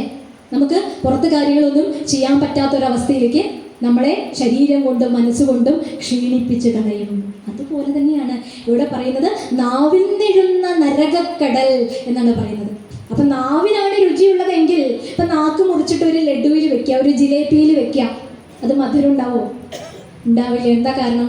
നാവിൻ്റെ അല്ല ഈ മധുരം, കണ്ണിൻ്റെ അല്ല ഈ കാഴ്ച എന്നുള്ള അനുഭവം. ഇതൊക്കെ നമുക്ക് മനസ്സിലാക്കി തരുന്നത്, ഇതിനെയൊക്കെ ഈ ഇന്ദ്രിയങ്ങളെ ഈ വഴി ഉപയോഗിക്കുന്നത് ഭഗവാൻ തന്നെയാണ്, അല്ലേ?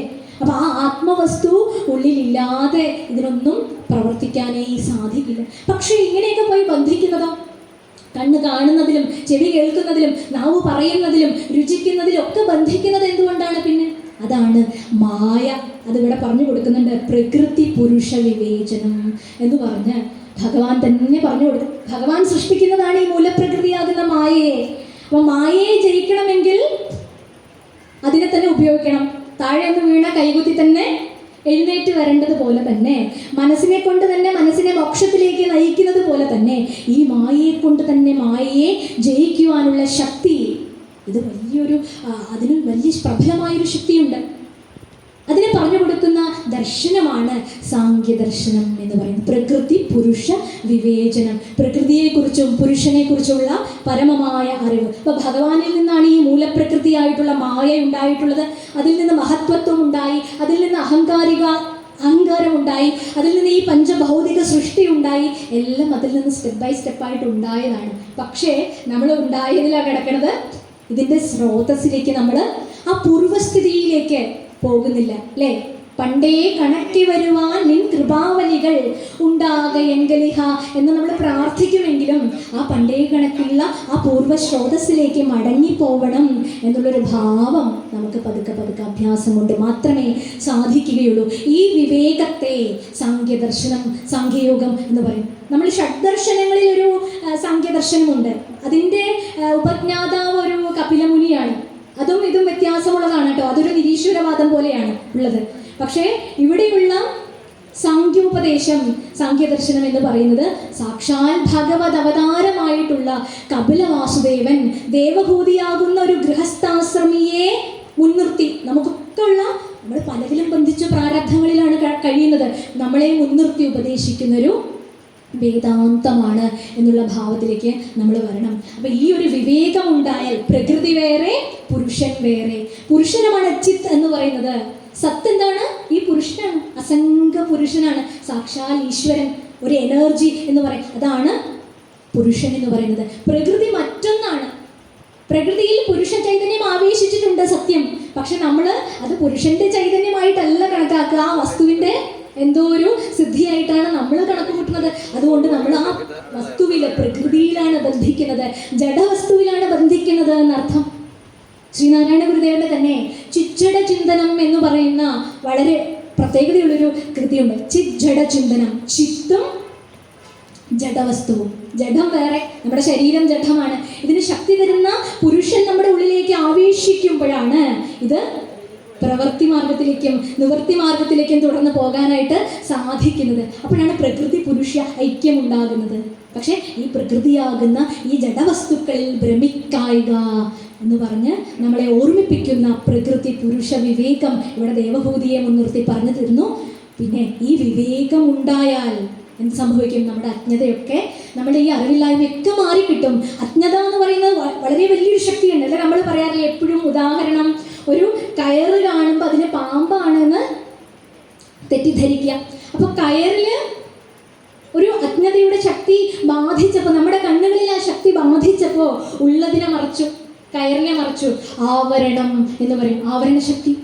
ഈ മായ വളരെ വലിയൊരു പ്രബലമായൊരു ശക്തിയാണ്. അതിനെ ജയിക്കണമെങ്കിൽ തീവ്ര സാധനകൾ വേണം. അപ്പോൾ ഉള്ളതിനെ മറച്ചു, ആവരണ ശക്തി. ഇല്ലാത്തതിനെ തോന്നിപ്പിച്ചു. ഇല്ലാത്തത് എന്താ? പാമ്പ്. പാമ്പിനെ കയറിൽ നമുക്ക് കയറ് കണ്ടപ്പോൾ പാമ്പാണെന്ന് നമ്മൾ അങ്ങോട്ട് തോന്നി, വിചാരിച്ചു. അതാണ് വിക്ഷേപം.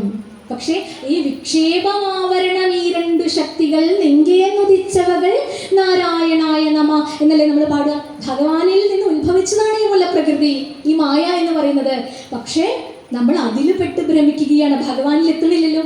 ഇതിനെ ജയിക്കണം ജയിക്കണം എന്നുള്ളൊരു വാഞ്ച ഇവിടെ ദേവഹൂതിക്ക് ഉണ്ടായതുകൊണ്ട് കപില വാസുദേവനിൽ ശരണാഗതി പ്രാപിച്ചപ്പോൾ അദ്ദേഹം നിരവധി തത്വങ്ങളിലൂടെ ദേവഹൂതിയെ ഈ ബന്ധനത്തിൽ നിന്ന് മോചിപ്പിച്ചു. ഒരു പശുവിനെ ഒരു മേയാൻ വിട്ടു.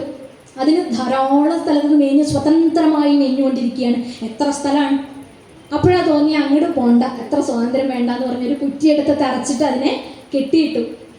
നേരത്തെ സ്വതന്ത്രമായിട്ട് എല്ലാവരുടെയും മേഞ്ഞു നടന്ന പശുവിന് ഇപ്പോൾ അതിൻ്റെ സ്ഥലം ചുരുങ്ങി അല്ലേ. നിശ്ചിത വൃത്തത്തിൽ മാത്രമേ അതിന് ചുറ്റാൻ പറ്റുള്ളൂ, നിശ്ചിത സ്ഥലത്ത് മാത്രമേ അതിന് മേയാനായിട്ട്. അതിൻ്റെ സ്വാതന്ത്ര്യം പാരതന്ത്ര്യത്തിലാണ്. ഇതുപോലെ മനസ്സുകൊണ്ട് എവിടെയും എത്താം, മനസ്സുകൊണ്ട് വളരെ സ്വാതന്ത്ര്യമുണ്ട്, എവിടെയും സഞ്ചരിക്കാം. ഇങ്ങനെ സഞ്ചരിക്കുന്ന ഭഗവാനിലേക്ക് എത്തേണ്ട ഈ മനസ്സ് പല വിഷയങ്ങളിലും ബന്ധിച്ചിരിക്കുകയാണ്. ഈ കുറ്റി തറച്ച് പശുവിനെ കെട്ടിയിട്ടതുപോലെ നമ്മൾ നമ്മുടെ വീട്ടിൽ, നമ്മുടെ ഗൃഹത്തിൽ, ആളുകളുടെ മേലെ, വസ്തുക്കളിൽ ഈ പശുവിനെ, ഈ വിഷയമാകുന്ന ഈ മനസ്സിനെ കെട്ടിയിട്ടിരിക്കുകയാണ്. അപ്പം അതിൻ്റെ പരിധി ഗൃഹാന്തകൂപേ എന്നല്ലേ പറയാം, ഗൃഹമാകുന്ന പൊട്ടക്കിണർ എന്നും ഭാഗവതം പറയുന്നു. അതിൽ പിടിച്ച് കെട്ടിയിട്ടിരിക്കുകയാണ്, സ്വാതന്ത്ര്യമില്ല മനസ്സിനെ സഞ്ചരിക്കാൻ വേണ്ടി. അപ്പോൾ ഒരു ഗുരുവിൻ്റെ അനുഗ്രഹമുണ്ടെങ്കിൽ തീർച്ചയായും അതിനെ കുറ്റി പൊട്ടിച്ച് വന്ന് ഭഗവാങ്കൽ ശരണാഗതി അടയാൻ സാധിക്കും. അപ്പോൾ ഈ അജ്ഞത മാറി, നമ്മുടെ അജ്ഞതയൊക്കെ മാറി. ഇപ്പോൾ കപില വാസുദേവർ എന്തൊക്കെ തത്വങ്ങളാണ് പറഞ്ഞു തന്നേലേ, നമ്മുടെ അറിവില്ലായ്മയൊക്കെ മാറി. ഇനി നമ്മൾ ഭക്തിയിൽ സാധനാനുഷ്ഠാനങ്ങൾ ചെയ്തു, മായയെ ജയിച്ചു, നമ്മളൊക്കെ മായയെ ജയിച്ചു. പക്ഷേ ഒരു സംശയം ദേവഹൂതിക്ക്, ഈ മായയെ ജയിച്ച് ഭഗവത് സാക്ഷാത്കാരം നേടിയാൽ പിന്നെ എപ്പോഴെങ്കിലും ഈ മായ വന്ന് നമ്മളെ ബുദ്ധിമുട്ടിക്കും. മായയെ ജയിച്ച്, ഇപ്പം നമ്മൾ മായയെ ജയിച്ചു എന്നൊക്കെ പറഞ്ഞിരിക്കുന്നുണ്ട്, പെട്ടെന്ന് മായ എന്ന് വിളിച്ചു കഴിഞ്ഞാൽ നമ്മൾ കൂടെ ഇറങ്ങിപ്പോവും. അങ്ങനെ സംഭവിക്കുമോ ഭഗവാനെ എന്നുള്ളതാണ് അടുത്ത ചോദ്യം. ഭഗവാൻ പറയുന്ന ഒരു ഉദാഹരണം നോക്കൂ. ഭുക്ത്വഭോഗ പരിത്യക്ത്വ ദൃഷ്ടദോഷാച്ച നിത്യശാം നേശ്വരസ്യാശുഭം ധത്തേ സേ മഹിം നിശ്ചിതസ്യ ചാം. 27-ാം അധ്യായത്തിൽ 24-ാമത്തെ ശ്ലോകം പറയുന്നു. ഒരു മാമ്പഴം തിന്നുകൊണ്ടിരിക്കുക. മാമ്പഴം നല്ല ആസ്വദിച്ച് കഴിക്കാൻ തുടങ്ങിയിട്ടേലോ, അപ്പോഴേക്കും കഴിയുന്ന വഴിക്ക് പോയി താഴെ മണ്ണിൽ വീണു. പോയത് പോട്ടെ എന്ന് വിചാരിച്ച് കുറച്ച് നേരം ആ ഒരു വിചാരം നമ്മളെ ഭരിച്ചുകൊണ്ടിരുന്നു. കുറച്ച് കഴിഞ്ഞപ്പോഴാണ് തോന്നി, അയ്യോ ഞാൻ മുഴുവൻ കഴിച്ചിട്ടില്ലല്ലോ, അതിന് മുമ്പ് എൻ്റെ കയ്യിൽ നിന്ന് തെന്നി വീണില്ലേ. അപ്പോൾ ആരോടും ചോദിക്കില്ല. അപ്പോൾ എന്ത് ചെയ്യും? അവിടെ വെള്ളം ഉണ്ടെന്നുണ്ടെങ്കിൽ അതിനെടുത്ത്, ഇതൊക്കെ നമ്മൾ ചെയ്തിട്ടുള്ള കാര്യങ്ങളല്ലേ, അതിനെടുത്ത് കഴുകിയിട്ട് വീണ്ടും നുണയാനായിട്ട് തുടങ്ങും. ഇതെന്താ കാര്യം? ഇങ്ങനെ ചെയ്യുന്നതിൻ്റെ പിന്നിൽ എന്താണ് അവസ്ഥ? ഭുക്തഭോഗ, ആ ഭോഗം മുഴുവനായിട്ട് അനുഭവിച്ചിട്ടില്ല, കുറച്ച് കഴിയുമ്പോഴേക്കും താഴെ വീണു. നമ്മൾ സ്വയം വലിച്ചെറിഞ്ഞതൊന്നുമല്ല, താഴെ വീണതാണ്. അപ്പോൾ അത് മുഴുവൻ കഴിക്കുക. മുഴുവൻ ഭുജിച്ചു കഴിഞ്ഞ് പരിത്യക്ത്വ, അതിനുപേക്ഷിച്ചു. മാങ്ങയുടെ ചണ്ടി വലിച്ചു ദൂരെ എറിഞ്ഞു. പിന്നെ അത് പശു വന്ന് തിന്നാലും പട്ടി വന്ന് എടുത്തിട്ട് പോയാലും നമുക്ക് വിഷമമുണ്ടാവുമോ? വിഷമമുണ്ടോ? ഇല്ല. കാരണം എന്താ? ആ ഭോഗം നമ്മൾ മുഴുവനായി അനുഭവിച്ച ശേഷമാണ് സ്വയമേവ നമ്മൾ വലിച്ചെറിഞ്ഞതാണ്. ഇനി അതിൽ മനസ്സ് ഒട്ടുകയേയില്ല. എന്തൊരു മനോഹരമായ ഉദാഹരണമാണ് നോക്കൂ. ഇതുപോലെ മായയെ ഇവിടുന്ന് പുറത്താക്കി പിന്നെ അതിലേക്ക് ശ്രദ്ധ പോവുകയില്ല. ഭഗവാനിൽ ഉറുക്കെ പിടിച്ചിരിക്കുകയാണ്, ഭഗവത് ചരണാരവിന്ദങ്ങളിൽ ഉറുക്കെ പിടിച്ചിരിക്കുകയാണ് നമ്മൾ. ഇനി ഒരിക്കലും മായ നമ്മളെ ഇളക്കാനായിട്ട് വരില്ല. പിന്നെ നമ്മുടെ തപസ് മുടക്കാനായിട്ട് ഒരു മേനകയെ രംഭേന്തിലോത്തമയും വരില്ല. വന്നാലും നമ്മൾ തിരിഞ്ഞു നോക്കാൻ പോണില്ല. അതാണ് ഒരു പ്രാവശ്യം ഇതിനെ ഒന്ന് അധികരിച്ചാൽ നമ്മളെ ബാധിക്കില്ല. അപ്പൊ ഭുക്തഭോഗ പരിത്യക്ത ദൃഷ്ടദോഷാച്ച നിത്യശ. ശരി, ഒരു മാങ്ങയോ എന്തെങ്കിലും ഫ്രൂട്ട് നമ്മുടെ കയ്യിൽ കിട്ടി, അതിലെന്തെങ്കിലും അതിൽ തൊലിയിൽ കറുപ്പോ എന്തെങ്കിലും കേടുപാടോ അതിലൊരു പുഴുവോ കണ്ടാൽ നമ്മൾ എന്ത് ചെയ്യും? എനിക്കിത് വേണ്ട, ഇത് കഴിച്ചാലേ നമ്മുടെ വയറ് കേടാവെന്ന് പറഞ്ഞ് നമ്മളതിനെ വലിച്ചെറിയും. അത് സ്വയമേവ വലിച്ചെറിഞ്ഞതാണ്. പിന്നെ അതിനെന്ത് പറ്റിയെന്ന് പറഞ്ഞ് നമ്മൾ അന്വേഷിച്ച് നടക്കാറുണ്ടോ? ഇല്ല. അത് പരിത്യക്ത്വ ദൃഷ്ടദോഷം, അതിലൊരു ദോഷം കണ്ടിട്ട് നമ്മൾ വലിച്ചെറിഞ്ഞതാണ്. പിന്നെ ഒരിക്കലും നമ്മൾ അതിനെ തിരിഞ്ഞ് നോക്കില്ല. അതാണ് ഭോഗം, അതിൻ്റെ ലൗകിക സുഖഭോഗങ്ങളാവട്ടെ, അത് അതിൻ്റെ മാക്സിമത്തിൽ അനുഭവിച്ച ഒരാൾക്ക് തീവ്രമായ ഭക്തി സാധനയിലേക്ക് വരാൻ ഒരു പ്രയാസം ഉണ്ടാവില്ല. കുന്തിദേവി അത് ഏറ്റവും വലിയ ഉദാഹരണം ആദ്യമായിട്ട് ഭാഗവതം കൊണ്ടുവരുന്നത് അല്ലേ. സുഖഭോഗങ്ങളുടെ ഏറ്റവും ഉന്നത തലത്തിൽ കഴിഞ്ഞിരുന്നൊരു സ്ത്രീയാണ്. എന്നിട്ട് അതൊക്കെ അനുഭവിച്ച് അതിൻ്റെ പൂർത്തീകരണം അത് ഭംഗിയായിട്ട് പര്യവസാനിപ്പിച്ചു. ഭോഗങ്ങളൊക്കെ അതിൻ്റെ പരിപൂർണതയിൽ അനുഭവിച്ചു. നമ്മൾ എന്താണെന്നറിയോ, ഈ മാമ്പഴം തിന്ന പോലെ കുറച്ചേന്ന് ഉണങ്ങിയിട്ടുള്ളൂ. അതുകൊണ്ട് പിന്നെയും പിന്നെയും നമ്മുടെ ശ്രദ്ധ എവിടേക്കാണ്? ഈ മാങ്ങയിലേക്കാണ്. എനിക്ക് ഇന്ദ്രിയ വൈരാഗ്യമൊക്കെ വന്നു എന്ന് പറഞ്ഞ് നമ്മൾ ഗൃഹസ്ഥാശ്രമമൊക്കെ വിട്ട് സന്യസിക്കാൻ പോയാലും, കാവി ധരിച്ചാലും, വലിയ മാലയൊക്കെ ഇട്ടാലും, താടി വളർത്തിയാലും, മുടി വളർത്തിയാലും നമ്മുടെ ഉള്ളിൽ മറ്റാശ്രമങ്ങളിലൊക്കെ എന്തോ ഉണ്ട്. കാരണം എന്താ? വിഷയങ്ങൾ പൂർണ്ണമായും അനുഭവിച്ചിട്ടില്ല. ആ ഭോഗം പരിപൂർണതയിൽ കലാശിച്ചിട്ടുണ്ടായിരുന്നില്ല. പിന്നെയൊക്കെ ശ്രദ്ധ എവിടെയാണ്? വേഷം മാത്രം മാറി, ആശ്രമത്തിൻ്റെ വേഷം മാത്രം മാറി മാത്രമേ ഉള്ളൂ. പക്ഷെ ഇപ്പോഴും ശ്രദ്ധ എന്താണ്? ഉള്ളിലൊരു ആഗ്രഹമുണ്ട്, കാമം. അതിനെ ഭാര്യ എന്ന് പറയും. ഇനി കാമം മാത്രം അല്ലല്ലോ, കാമാനുജൻ എന്ന് ക്രോധത്തെ ഇതിൽ പറയുന്നുണ്ട്. മാത്രമല്ല, കാമം വന്നു കഴിഞ്ഞാൽ ക്രോധം, മോഹം, മതം, മാത്സര്യം, ഡംബ്, അസൂയ അതൊക്കെ കൂടെ കൂടെ വരികയും ചെയ്യും. അതൊക്കെ മക്കളുമാണ്. അപ്പൊ ഭാര്യയായി, മക്കളുമായി. പുറമേക്ക് കല്യാണവും കഴിച്ചിട്ടില്ല, ഗൃഹസ്ഥാശ്രമവും ഇല്ല, എല്ലാം സന്യസിച്ച മട്ടിലാണ് ഇരിക്കുന്നത്. പക്ഷെ ഉള്ളിൽ സകുടുംബമാണ് ഇരിക്കുന്നത്. ഒന്ന് ആലോചിച്ച് നോക്കൂ. അപ്പം നമ്മുടെയൊക്കെ അവസ്ഥ ഇങ്ങനെ ആയിത്തീരുന്നത് ഭോഗങ്ങൾ അതിൻ്റെ പരിപൂർണതയിൽ അനുഭവിക്കാത്തത് കൊണ്ട് മാത്രമാണ്. അത് പൂർണ്ണമായി അനുഭവിച്ച പിന്നെ അതിനെ തിരിഞ്ഞു നോക്കേണ്ട ആവശ്യം വരില്ല. എപ്രകാരമാണോ മാമ്പഴം പൂർണ്ണമായും ഭുജിച്ചു വലിച്ചെറിഞ്ഞത്, അതുപോലെ നമ്മുടെ മനസ്സ് ഈശ്വര പാദങ്ങളിൽ അനേശ്വരസ്യ ശുഭം ധത്തെ, സ്വതന്ത്രനായ ഒരു പുരുഷനെ മായ വീണ്ടും ഇളക്കില്ല എന്ന് പറഞ്ഞുകൊണ്ട് സബീജയോഗം, സഗുണയോഗം ഒക്കെ ദേവഹൂതിക്ക് പറഞ്ഞു കൊടുക്കുന്നുണ്ട്. ആ സഗുണോപാസനയിൽ നിന്ന് ഏറ്റവും ശ്രേഷ്ഠമായ നിർഗുണോപാസനയിലേക്ക് ശ്രദ്ധ വയ്ക്കാൻ ഭഗവാൻ ഇവിടെ ദേവഹൂതിയോട് പറയാണ്. ദേഹം ച ന പരമ ദേഹം ച ന ചരമസ്ഥിതമുദ്ധിതം വാ സിദ്ധോ വിപശ്യതി യഥോധികമൽ സ്വരൂപം ദൈവാതുപേതമഥ ദൈവവശാദപേതം വാസോ യഥാ പരികൃതം മതിരാമദാന്ത എന്നാണ് 28ാമത്തെ ശ്ലോകം. 28ാം അധ്യായത്തിൽ 37ാമത്തെ ശ്ലോകം നമ്മളോട് പറയുന്നു. ഒരു നിർവികൽപ്പ സമാധിസ്ഥനെ പോലെ, ഒരു സ്ഥിതപ്രജ്ഞനെ പോലെ, ഭഗവാൻ ഗീതയിൽ പറയുന്ന ഒരു സ്ഥിതപ്രജ്ഞാവസ്ഥയെക്കുണ്ടല്ലോ. ഏതൊരു പ്രതിസന്ധി വന്നാലും ഭാവഭേദമില്ലാതെ നിൽക്കാൻ കഴിയുന്നൊരവസ്ഥ. പുറമേക്ക് ചിലപ്പോൾ വർത്തമാന ലോകത്തിലൊക്കെ ഇടപെട്ടുന്ന പോലെയൊക്കെ തോന്നും. ഇപ്പോൾ ദശരഥൻ സമാധിസ്ഥനായി എന്ന് കേട്ടതും രാമൻ കാട്ടിൽ വെച്ചിട്ടാണ് ഈ വാർത്ത അറിയണത്, തൻ്റെ പിതാവ് മരിച്ചു എന്ന് പറയുന്നത്. അപ്പോൾ തന്നെ ആ നിലത്ത് കിടന്ന് ഉരുണ്ട ഒരു പ്രാകൃതനെ പോലെ കരഞ്ഞു ശ്രീരാമചന്ദ്രൻ. പക്ഷേ യഥാർത്ഥത്തിൽ സ്ഥിതപ്രജ്ഞനെ ഇതൊന്നും ബാധിക്കുന്നില്ല. അദ്ദേഹത്തിന് ആ ഒരു പ്രജ്ഞയിൽ ഇരിക്കാൻ സാധിക്കുന്നുണ്ട്. പ്രാകൃതമായ പല ചേഷ്ടകളും പുറമേക്ക് കാണിക്കുമായിരിക്കാം, പക്ഷെ മനസ്സ് ആ ഭഗവത് അനുഭൂതിയിൽ വർത്തിക്കുന്ന ഒന്നാണ്. സീതയെ കണ്ടില്ല, സീതയെ കാണാനില്ല. പ്രകൃതിയോട് മുഴുവൻ ക്വസ്റ്റ്യൻ ചോദിച്ച് പ്രകൃതിയോട് മുഴുവൻ ആരാഞ്ഞു എവിടെ എൻ്റെ സീത എന്ന് പറഞ്ഞ് കരഞ്ഞു വിലപിച്ച് നടന്നൊരു പ്രാകൃതനെയും രാമായണത്തിൽ നമുക്ക് കാണാം. പക്ഷേ അദ്ദേഹത്തിൻ്റെ മനസ്സ് ഒരു അറ്റാച്ച്മെൻ്റ് ആണ് അല്ലേ. എല്ലാത്തിനോടും ബന്ധപ്പെടുന്ന പോലെ നമുക്കൊക്കെ പുറമേക്ക് തോന്നും, പക്ഷേ ഉള്ളിൽ ശാന്തമായി ആ ബ്രഹ്മാനുഭൂതിയെ നുകരുന്ന ഒരാളായിരിക്കും എന്നുള്ളതാണ്.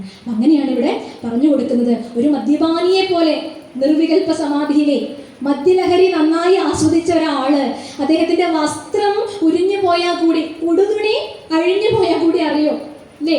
അദ്ദേഹം താൻ വസ്ത്രം ഇട്ടിട്ടുണ്ടെന്ന് പോലും ബോധം അദ്ദേഹത്തിന് ഉണ്ടാവണം എന്ന് നിർബന്ധമില്ല. അതുപോലെ നമ്മുടെ ഉള്ളിൽ ആ നിർവികൽപ്പ സമാധിസ്ഥനായി നമ്മൾ മാറിക്കഴിഞ്ഞു കഴിഞ്ഞാൽ നമ്മുടെ ഈ ശരീരം, മനസ്സ്, ദേഹഗേഹങ്ങൾ ഇതിലൊന്നും നമുക്ക് ബന്ധം ഉണ്ടാവില്ല. ഇനി അഥവാ നമ്മൾ കണ്ണ് തുറന്നാൽ കൂടി നമുക്ക് കാണാൻ പറ്റുന്നത് മുഴുവൻ ആരായിരിക്കും? യാതൊന്നു കണ്ടതതു നാരായണ പ്രതിമ, യാതൊന്നു കേൾപ്പതതു നാരായണ ശ്രുതികൾ, യാതൊന്നു ചെയ്വതതു നാരായണർച്ചനകൾ, യാതൊന്നതൊക്കെ ഹരിനാരായണായ നമഃ. എല്ലാം ഭഗവാനാണെന്നേ തോന്നുള്ളൂ. അപ്പോൾ ആ സമാധിസ്ഥനായ ആ പ്രജ്ഞാവസ്ഥ ഉള്ളിൽ ഉറച്ചു കഴിഞ്ഞ ഒരാൾ പിന്നെ പ്രാരബ്ധപ്പടി ശരീരം എന്ത് കർമ്മം ചെയ്യേണ്ടി വന്നാലും, കുചേലോപാഖ്യാനൊക്കെ പറയുമ്പോൾ പറയും, ഒരു പശുവിൻ്റെ കഴുത്തിൽ ഒരു നല്ല ഭംഗിയുള്ള ഒരു മാല ഇട്ട് കൊടുക്കുക. അപ്പോൾ ഗോപൂജയ്ക്കൊക്കെ ചെയ്യാറുള്ളതാണ്, നല്ലൊരു മാല ഇട്ട് കൊടുക്കുക. പശുവിന് തോന്നുമോ, ഈ മാല വളരെ അന്തസ്സായിട്ടുണ്ട്, ഇത് എനിക്ക് ഇടുമ്പോൾ എന്താ ഭംഗി എന്നെ കാണാൻ എന്ന് പശു വിചാരിക്കൂ.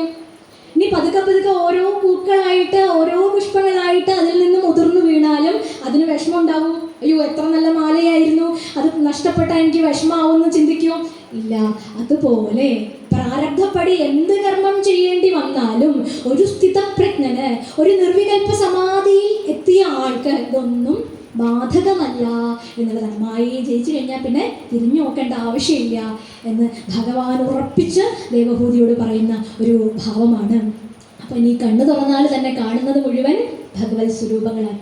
സകലതിനെയും ആത്മാവിലും സകലത്തിലും ആത്മാവിനെയും ദർശിക്കുവാനുള്ളൊരു ശക്തി നമ്മുടെ കണ്ണിന് വന്നു കഴിഞ്ഞു. ആ ഇന്ദ്രിയങ്ങൾക്ക് ആ ശക്തി വന്നു. ഇതാണ് ഇന്ദ്രിയ വൈരാഗ്യം എന്ന് പറയുന്നത്. ആ അവസ്ഥയിലേക്ക് ഇവർ പരിവർത്തനപ്പെട്ടു എന്നുള്ളതാണ്. സർവഭൂതേഷു ചാത്മാനം സർവഭൂതാനി ചാത്മനി.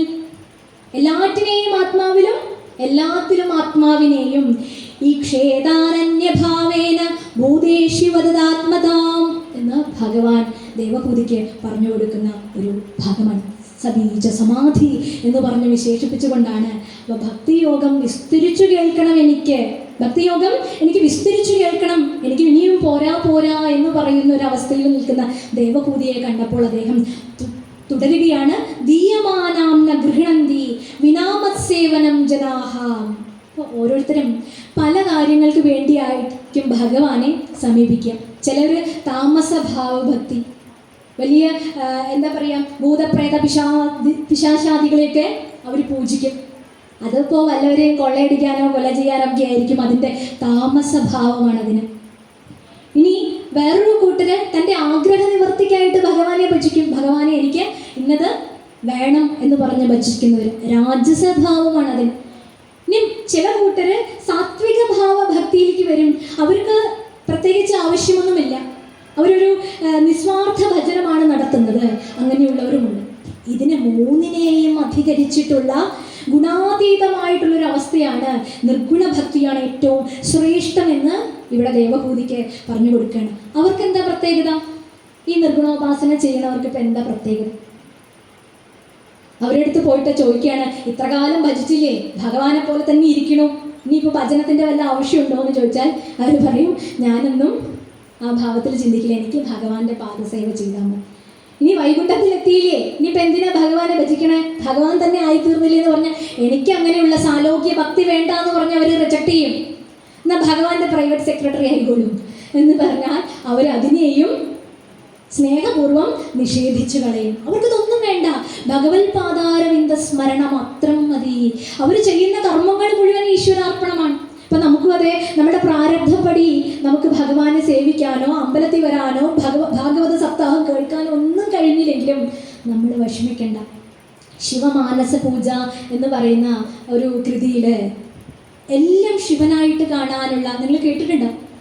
ആത്മാത്വം ഗിരിജാമതീ സഹജരാത് പ്രാണശരീരം ഗൃഹം പൂജാദേ വിഷയോപഭോഗരചന നിദ്രാ സമാധിസ്ഥിതി സഞ്ചാരപദയോർ പ്രദക്ഷിണവിധി സ്തോത്രാണി സർവാഗിരം യദ്യത് കർമ്മ കരോമി തത്തദഖിലം ശംഭോ തവാരാധനം. ഭഗവാനോട് പറയണം. ഒരാൾ ചോദിച്ചു തൻ്റെ ഗുരുവിനോട്, എനിക്ക് വീട്ടിൽ 90 വയസ്സായ അമ്മയുണ്ട്, അമ്മയെ ശുശ്രൂഷിച്ചിട്ട് എനിക്ക് അമ്പലത്തിൽ വരാൻ സമയം കിട്ടില്ല, ഞാനൊന്ന് മാറിക്കഴിഞ്ഞാൽ ബുദ്ധിമുട്ടാണ്, എനിക്ക് പല പ്രാരബ്ധങ്ങൾ കൊണ്ട് ഇതൊന്നും അനുഭവിക്കാനുള്ള ഭാഗ്യമില്ലല്ലോ എന്ന് ചിന്തിക്കുന്നിടത്ത് നമുക്കൊരു കല്ലിൽ ഈശ്വരനെ കാണാൻ സാധിക്കുമെങ്കിൽ, ഒരു വിഗ്രഹത്തിൽ ഈശ്വരനെ കാണാൻ സാധിക്കുമെങ്കിൽ എന്തുകൊണ്ടാണ് മനുഷ്യനിൽ അത് കാണാൻ സാധിക്കാത്തത്? ആ ഭാവത്തിലേക്ക് വരുന്നുണ്ട് ഇവിടെ അവസാന ഭാഗം എത്തുമ്പോഴത്തേക്കും. അപ്പം പറയാണ്, വിഷമിക്കേണ്ട, ആത്മാത്വം, നിന്റെ ആത്മാവാണ് സാക്ഷാൽ ഭഗവാൻ പരമശിവ. അവിടുന്ന് എൻ്റെ ആത്മതത്വം തന്നെയാണ്, അത് ബോധിക്കുക. ഗിരിജാമതി, ബുദ്ധിശക്തി എന്ന് പറയുന്നത് സാക്ഷാൽ പാർവതിയാണ്, ഗിരിജാദേവി തന്നെയാണ്. സഹചരാത് പ്രാണഹ, ഇനി ശിവന്റെ കൂടെ ആരുണ്ടാവും? സന്തത സഹചാരികളായിട്ട് കുറെ ഭൂതഗണങ്ങൾ ഉണ്ടാവും. ഈ ഭൂതഗണങ്ങളൊക്കെ നമ്മളിൽ ആരാ? നമ്മുടെ നേരത്തെ പറഞ്ഞ പ്രബലങ്ങളായിട്ടുള്ള ഇന്ദ്രിയങ്ങൾ തന്നെ, കണ്ണ്, കാത്, മൂക്ക്, നാക്ക്, ത്വക്ക്, വാക്ക്, കയ്യ്, കാല്, വായു, ഉപസ്ഥം തുടങ്ങിയിട്ടുള്ള ഇന്ദ്രിയങ്ങളൊക്കെ തന്നെയാണ് ഈ ഭൂതഗണങ്ങൾ എന്ന് പറഞ്ഞാൽ. ഭൂതഗണങ്ങൾ ആരുടെ കൂടെ നടക്കുള്ളൂ? എപ്പോഴും ശിവന്റെ കൂടെ നടക്കുള്ളൂ, ഭഗവാന്റെ കൂടെ നടക്കുള്ളൂ. അപ്പൊ ഈ ഇന്ദ്രിയങ്ങളെ ലൗകിക വിഷയത്തിൽ നിന്ന് പിന്തിരിപ്പിച്ച് ഇന്ദ്രിയ വിഷയങ്ങൾ മുഴുവൻ ഭഗവാനാക്കി മാറ്റുന്ന ഒരു മാന്ത്രികം, ഒരു മാജിക് നമുക്ക് പറഞ്ഞു തരികയാണ് നമ്മുടെ ഋഷി പരമ്പര. ഇനിയോ പ്രാണശരീരം ഗൃഹം, ശരീരമാണ്, ഈ ശരീരമാണ് ഭഗവാനെ അവിടത്തേക്കുള്ള ഇരിപ്പിടം. ഒരു ആചാര്യൻ പറഞ്ഞു, ഭഗവാൻ ബിസിനസ്സിലൊക്കെ വലിയ മോശമാണ്. ഈ കുപ്പിച്ചെലി, ജഡവസ്തു, രക്തം, മൂത്രം, മലം, മാംസം, അസ്ഥി, രേതസ് ഇതൊക്കെ അടങ്ങിയിട്ടുള്ള ഈ സാധനം കൊടുത്തിട്ടാണ് ഭഗവാൻ ഇങ്ങോട്ട് വാങ്ങിക്കണം, അല്ലേ? പണ്ട് ബാർട്ടർ സിസ്റ്റം പഠിച്ചിട്ടില്ലേ? നമ്മുടെ കയ്യിലുള്ള ഒരു വസ്തു കൊടുത്ത് നമുക്ക് ആവശ്യമുള്ള ഒന്നിനെ വാങ്ങിക്കാം. അപ്പം നമ്മൾ ഇത് കൊടുത്തിട്ടാണ്, ഈ ജഡവസ്തു കൊടുത്തിട്ടാണ് സാക്ഷാൽ ആത്മതത്വത്തെ വാങ്ങിക്കാൻ പോകുന്നത്. ഭഗവാൻ ബിസിനസ് അറിയാത്തതുകൊണ്ട് നമുക്ക് കുഴപ്പമില്ല എന്ന് പറയാറുണ്ട് തമാശയായിട്ട്. അതുപോലെ ഭഗവാനോട് പറയുന്നത്, നിന്റെ ശരീരം എന്ന് പറയുന്നത്, ഭഗവാന് നിന്റെ ഗൃഹം എന്ന് പറയുന്നത് എൻ്റെ ശരീരമാണ്. ഇനിയോ സ്തോത്രാണി സർവാഗിരോ, ഞാൻ പറയുന്ന എല്ലാ കാര്യങ്ങളും, ഞാൻ എന്തൊക്കെയോ പറയണു, രാവിലെ തൊട്ട് വൈകുന്നേരം വരെ ഏറ്റവും കൂടുതൽ എനർജി വേസ്റ്റ് ആവുന്നത് സംസാരിച്ചിട്ടാണ്. എന്തൊക്കെയോ പറയണു, അതൊക്കെ സ്തോത്രങ്ങളാക്കി മാറ്റുവാൻ ഭഗവാനെ നീ അനുഗ്രഹിക്കണേ. നമ്മൾ എന്തൊക്കെ പറയുന്നുണ്ടെങ്കിലും അത് ഭഗവാനോടുള്ള വാക്കുകളാണെന്ന് പറഞ്ഞു കഴിഞ്ഞാൽ നമ്മൾ ഒരിക്കലും അസഭ്യം പറയില്ല, നമ്മൾ ചീത്ത വാക്ക് പറയാനായിട്ട് തോന്നില്ല. കാരണം നമ്മൾ മന്ത്രം ചൊല്ലുകയാണല്ലോ. ആ മന്ത്രം അക്ഷരം നാസ്തി എന്നാണ്, മന്ത്രമല്ലാത്ത ഒരൊറ്റ അക്ഷരവും ഇല്ല. നമ്മൾ പറയണതൊക്കെ മന്ത്രങ്ങൾ തന്നെ, ഭഗവത് പൂജ തന്നെയാണ്. പക്ഷേ ആ ഒരു ഭാവം, ആ ഒരു സങ്കല്പം നമുക്ക് ഉണ്ടാവാറില്ല. ഇനിയോ സഞ്ചാരപതയോർ പ്രദക്ഷിണ വിധി, രാവിലെ തൊട്ട് നടക്കാൻ തുടങ്ങിയതാണ്, ഓരോ അലച്ചിലെ പ്രാരബ്ധപ്പടി നടക്കുകയാണ്. അമ്പലത്തിലേക്ക് നടക്കണം തോന്നിയിട്ട് കുറെ കാലമായി, പക്ഷെ നടന്നിട്ടേ ഇല്ല ഇതുവരെ. എങ്കിടൊക്കെയോ പോണു കാലുകൾ. ഇതും ഭഗവാനെ നിനക്കുള്ള പ്രദക്ഷിണങ്ങളായിട്ട് മാറ്റണേ. അപ്പൊ പിന്നെ പ്രത്യേകിച്ച് ക്ഷേത്രത്തിൽ പോയില്ലെങ്കിലും വിഷമം തോന്നില്ല, ഇതൊന്നും ചെയ്യാൻ പറ്റിയില്ലെങ്കിലും. എന്നിട്ട് അവസാനം പറയണു, യദ്യത് കരോമി തത്തത് അഖിലം ശംഭോ തവാരാധനം എന്ന് വേണ്ട, ഞാൻ ചെയ്യുന്ന എൻ്റെ കർമ്മകാണ്ഡം മുഴുവൻ ഞാൻ സമർപ്പിച്ചിരിക്കുന്നു. ഞാൻ ചെയ്യുന്ന ഓരോ പ്രവൃത്തിയും നിനക്കുള്ള പൂജകളാണ്, അർച്ചനകളാണ്, നീ തന്നെയാണ് എന്നുള്ള ഭാവം തരണേ. ആ ഒരു ഭാവത്തിലിരിക്കാൻ സാധിക്കണേ എന്നൊരു പ്രാർത്ഥന ഇവിടെ വെച്ചു കൊടുത്തു. അതുകൊണ്ട് ഭഗവാൻ പറയുന്നു, നമ്മുടെ ദീയമാനം ന ഗൃഹന്തി വിനാമത് സേവനം ജനാഹ. ഇനി 29-ാമത്തെ അധ്യായം 23-ാം ശ്ലോകത്തിൽ ദേവഹൂതിയോട് പറയുന്നു, ദ്വിഷദ പരകായേമ മാനിനോ ഭിന്നദർശിന ഭൂതേഷു ബദ്ധവൈരസ്യ ന മനഃശാന്തി വൃക്ഷതി എന്ന് പറയുന്നു. നോക്കൂ, ഭഗവാൻ കപിലവാസുദേവൻ ഈ പറയണ വളരെ കൃത്യമായിട്ടുള്ള കാര്യങ്ങൾ നമ്മുടെ നാട്ടിലൊക്കെ നമുക്ക് കാണാൻ സാധിക്കും. വിഗ്രഹത്തിൽ ഭഗവാനെ കാണാൻ സാധിക്കും. പക്ഷേ ഈ ഇരിക്കുന്നവരിൽ ആരിലും ഭഗവാനെ ദർശിക്കാൻ സാധിക്കുന്നില്ല, അല്ലേ? ദക്ഷനൊക്കെ അങ്ങനെ തന്നെയാണ്, അല്ലേ? എല്ലാത്തിലും വലിയ പാണ്ഡിത്യവും കാര്യങ്ങളൊക്കെ ഉണ്ട്, പക്ഷെ ശിവനിൽ ഈശ്വരനെ കാണാൻ, ശിവനാകുന്ന ഭഗവാനെ കാണാൻ സാധിച്ചില്ല. നമ്മളും അങ്ങനെയൊക്കെ തന്നെയാണ്. അവിടെ ഒരു പൂജാരി ഉണ്ടായിരുന്നു. ക്ഷേത്രത്തിലേക്ക് പോണ വഴി 2-3 വീടുകളൊക്കെ കഴിഞ്ഞിട്ട് വേണം അമ്പലത്തിലേക്ക് പോകാൻ വേണ്ടിയിട്ട്. അപ്പോൾ പോകുമ്പോഴാണ് ഒരു സ്ത്രീ രാവിലെ അടിച്ചു വാരുന്നു. അവരെ കണ്ടതും ഇഷ്ടമായില്ല. ഇന്നത്തെ ശകുനമേ നന്നല്ല എന്ന് പറഞ്ഞ് കാർക്കിച്ച് തുപ്പു. എന്നിട്ട് അവിടെ വിഗ്രഹത്തിൽ പോയിട്ട് പൂജ കഴിക്കും. അപ്പോൾ മനുഷ്യാകൃതി പൂണ്ട ഈശ്വരനെ കാണാൻ സാധിക്കാതെ അവിടെ ഒരു കല്ലിൽ ഈശ്വരനെ കാണാൻ സാധിക്കും. അതെങ്ങനെ? അങ്ങനെയുള്ളവരെ ഞാൻ അംഗീകരിക്കില്ല, അവൻ എൻ്റെ ഭക്തനല്ല എന്ന് ഭഗവാൻ ഉറപ്പിച്ചു പറയുന്നു. അപ്പം ഇവിടെ വിഗ്രഹാരാധന നിന്ദിക്കുകയൊന്നുമല്ല, വിഗ്രഹത്തിൽ കാണുന്ന ഈശ്വരനെ സകലത്തിലും കാണാൻ പ്രേരിപ്പിക്കുന്ന ഒരു ധർമ്മത്തെ ഭഗവാൻ ഉയർത്തി പിടിച്ചിരിക്കുകയാണ്. ഇതാണ് നിർവികൽപ്പ സമാധി എന്ന് പറയുന്ന, പ്രകൃതി പുരുഷ വിവേചനം എന്ന് പറയുന്ന ഭാവത്തിലേക്ക് ഉയരുന്ന ഒരു പ്രത്യേകത അവിടെ കാണാൻ സാധിക്കുന്നുണ്ട്. അപ്പം മറ്റുള്ളവരോട് വിദ്വേഷം വെച്ച് പുലർത്തുന്നവന് ഒരിക്കലും ശാന്തി ഉണ്ടാവുകയില്ല എന്ന് ഭഗവാൻ തറപ്പിച്ച് പറയുന്ന ഒരു സംഗതി. ഇത് തന്നെ ഒരു കവിവാക്യമായിട്ട് നമ്മൾ പഠിച്ചിട്ടുണ്ട്. അടുത്തു നിൽപ്പോരനുജനെ നോക്കാൻ അക്ഷികളില്ലാത്തോർക്ക് അരൂപനീശ്വരൻ അദൃശ്യനായാൽ അതിലെന്താശ്ചര്യം എന്ന്. അടുത്തുള്ള ആളുടെ വിഷമം അറിഞ്ഞ് അവരെ സഹായിക്കുക. ഇനി നമ്മുടെ ശക്തിക്കൊത്ത് സഹായിക്കാനൊന്നും സാധിച്ചില്ലെങ്കിൽ അവരെ സാന്ത്വനിപ്പിക്കുക, അവരുടെ ദുഃഖത്തിൽ പങ്കാളിയാവുക, അവരുടെ സുഖത്തിൽ താനും സന്തോഷിക്കുക. അല്ലാതെ ഒരാളുടെ സുഖം കാണുമ്പോൾ ഇവിടെ ഉള്ളിൽ അസൂയ ജനിക്കുക, അങ്ങനെയുള്ള ചിലരുണ്ട്.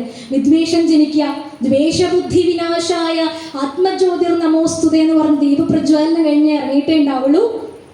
അടുത്ത വീട്ടിൽ 2 നില ഉയർന്നത് കണ്ടപ്പോൾ സഹിക്കാൻ പറ്റാത്ത ഏഷണകൾ ഉള്ളിലുണ്ടാവുന്നു. ഇങ്ങനെയുള്ളവരൊന്നും യഥാർത്ഥ ഭക്തരല്ല. എല്ലാറ്റിലും ഭഗവാനെ ദർശിക്കുന്ന ഒരു കാഴ്ചപ്പാടിലേക്ക് നമ്മളെ ഉയർത്തണം. ഇപ്പൊ വിഗ്രഹാരാധനയ്ക്കൊക്കെ എവിടം വരെയാണ് പ്രസക്തി എന്ന് ദേവഹൂതി ചോദിക്കുന്നിടത്ത് ഭഗവാൻ പറഞ്ഞു കൊടുക്കുന്നൊരു കാര്യമാണ്. യാവന്ന വേദ സ്വകൃതി സർവഭൂതേഷവസ്ഥിതം 29-25 ഭഗവാൻ പറയുന്നു, തൻ്റെ ഹൃദയത്തിൽ പരമാത്മാവിനെ ദർശിക്കാത്തിടത്തോളം കാലമാണ് വിഗ്രഹാരാധനയ്ക്കും ഇതിനൊക്കെ പ്രാധാന്യം. അത് കഴിഞ്ഞ വിഗ്രഹാരാധന വേണ്ട എന്നാണോ? അതിനെ നിഷേധിക്കുന്നില്ല. പിന്നെ നിങ്ങൾ ആരാധിച്ചോളൂ. പുല്ലിലും പൂവിലും തൂണിലും തുരുമ്പിലും ഒക്കെ കാണാൻ കഴിഞ്ഞാൽ ക്ഷേത്രത്തിലും ക്ഷേത്ര വിഗ്രഹത്തിലും എന്തായാലും കാണുമല്ലോ. പിന്നെ വേണ്ടവർക്ക് വിഗ്രഹാരാധന ചെയ്യാം, അല്ലാത്തവർക്ക് ഇനി അത് ചെയ്തതുകൊണ്ട് വിശേഷിച്ചൊന്നുമില്ല. കാരണം എല്ലാത്തിലും ഭഗവാനെ കാണാൻ പറ്റുന്ന ഒരു കാഴ്ചപ്പാടിലേക്ക്. ഒരിക്കൽ ലോകമാന്യ തിലകൻ, ബാലഗംഗാധര തിലകൻ, അദ്ദേഹം അത്യുന്നത രാജ്യസ്നേഹിയായിരുന്നു, ഒരു ദേശസ്നേഹിയായിരുന്നു. അദ്ദേഹത്തിൻ്റെ സുഹൃത്തിൻ്റെ വീട്ടിൽ പോയി. അപ്പോൾ സുഹൃത്ത് വലിയൊരു ഈശ്വരഭക്തനാണ്. അദ്ദേഹം രാവിലെ പൂജ കഴിഞ്ഞ് മാത്രമേ പുറത്തിറങ്ങാറുള്ളൂ. എന്നാൽ നമ്മുടെ തിലകൻ നേരത്തെ കയറി ചെന്നു.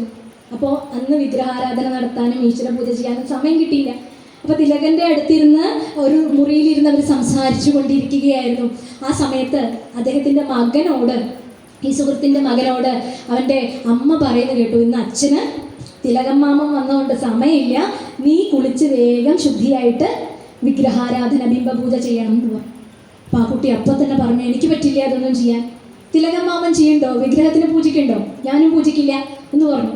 അപ്പം അമ്മ പറഞ്ഞു, പതുക്കെ പതുക്കെ പറയും, അവിടെ കേൾക്കും. ഇത് കേട്ടു, തിലകൻ ഇത് കേട്ടു.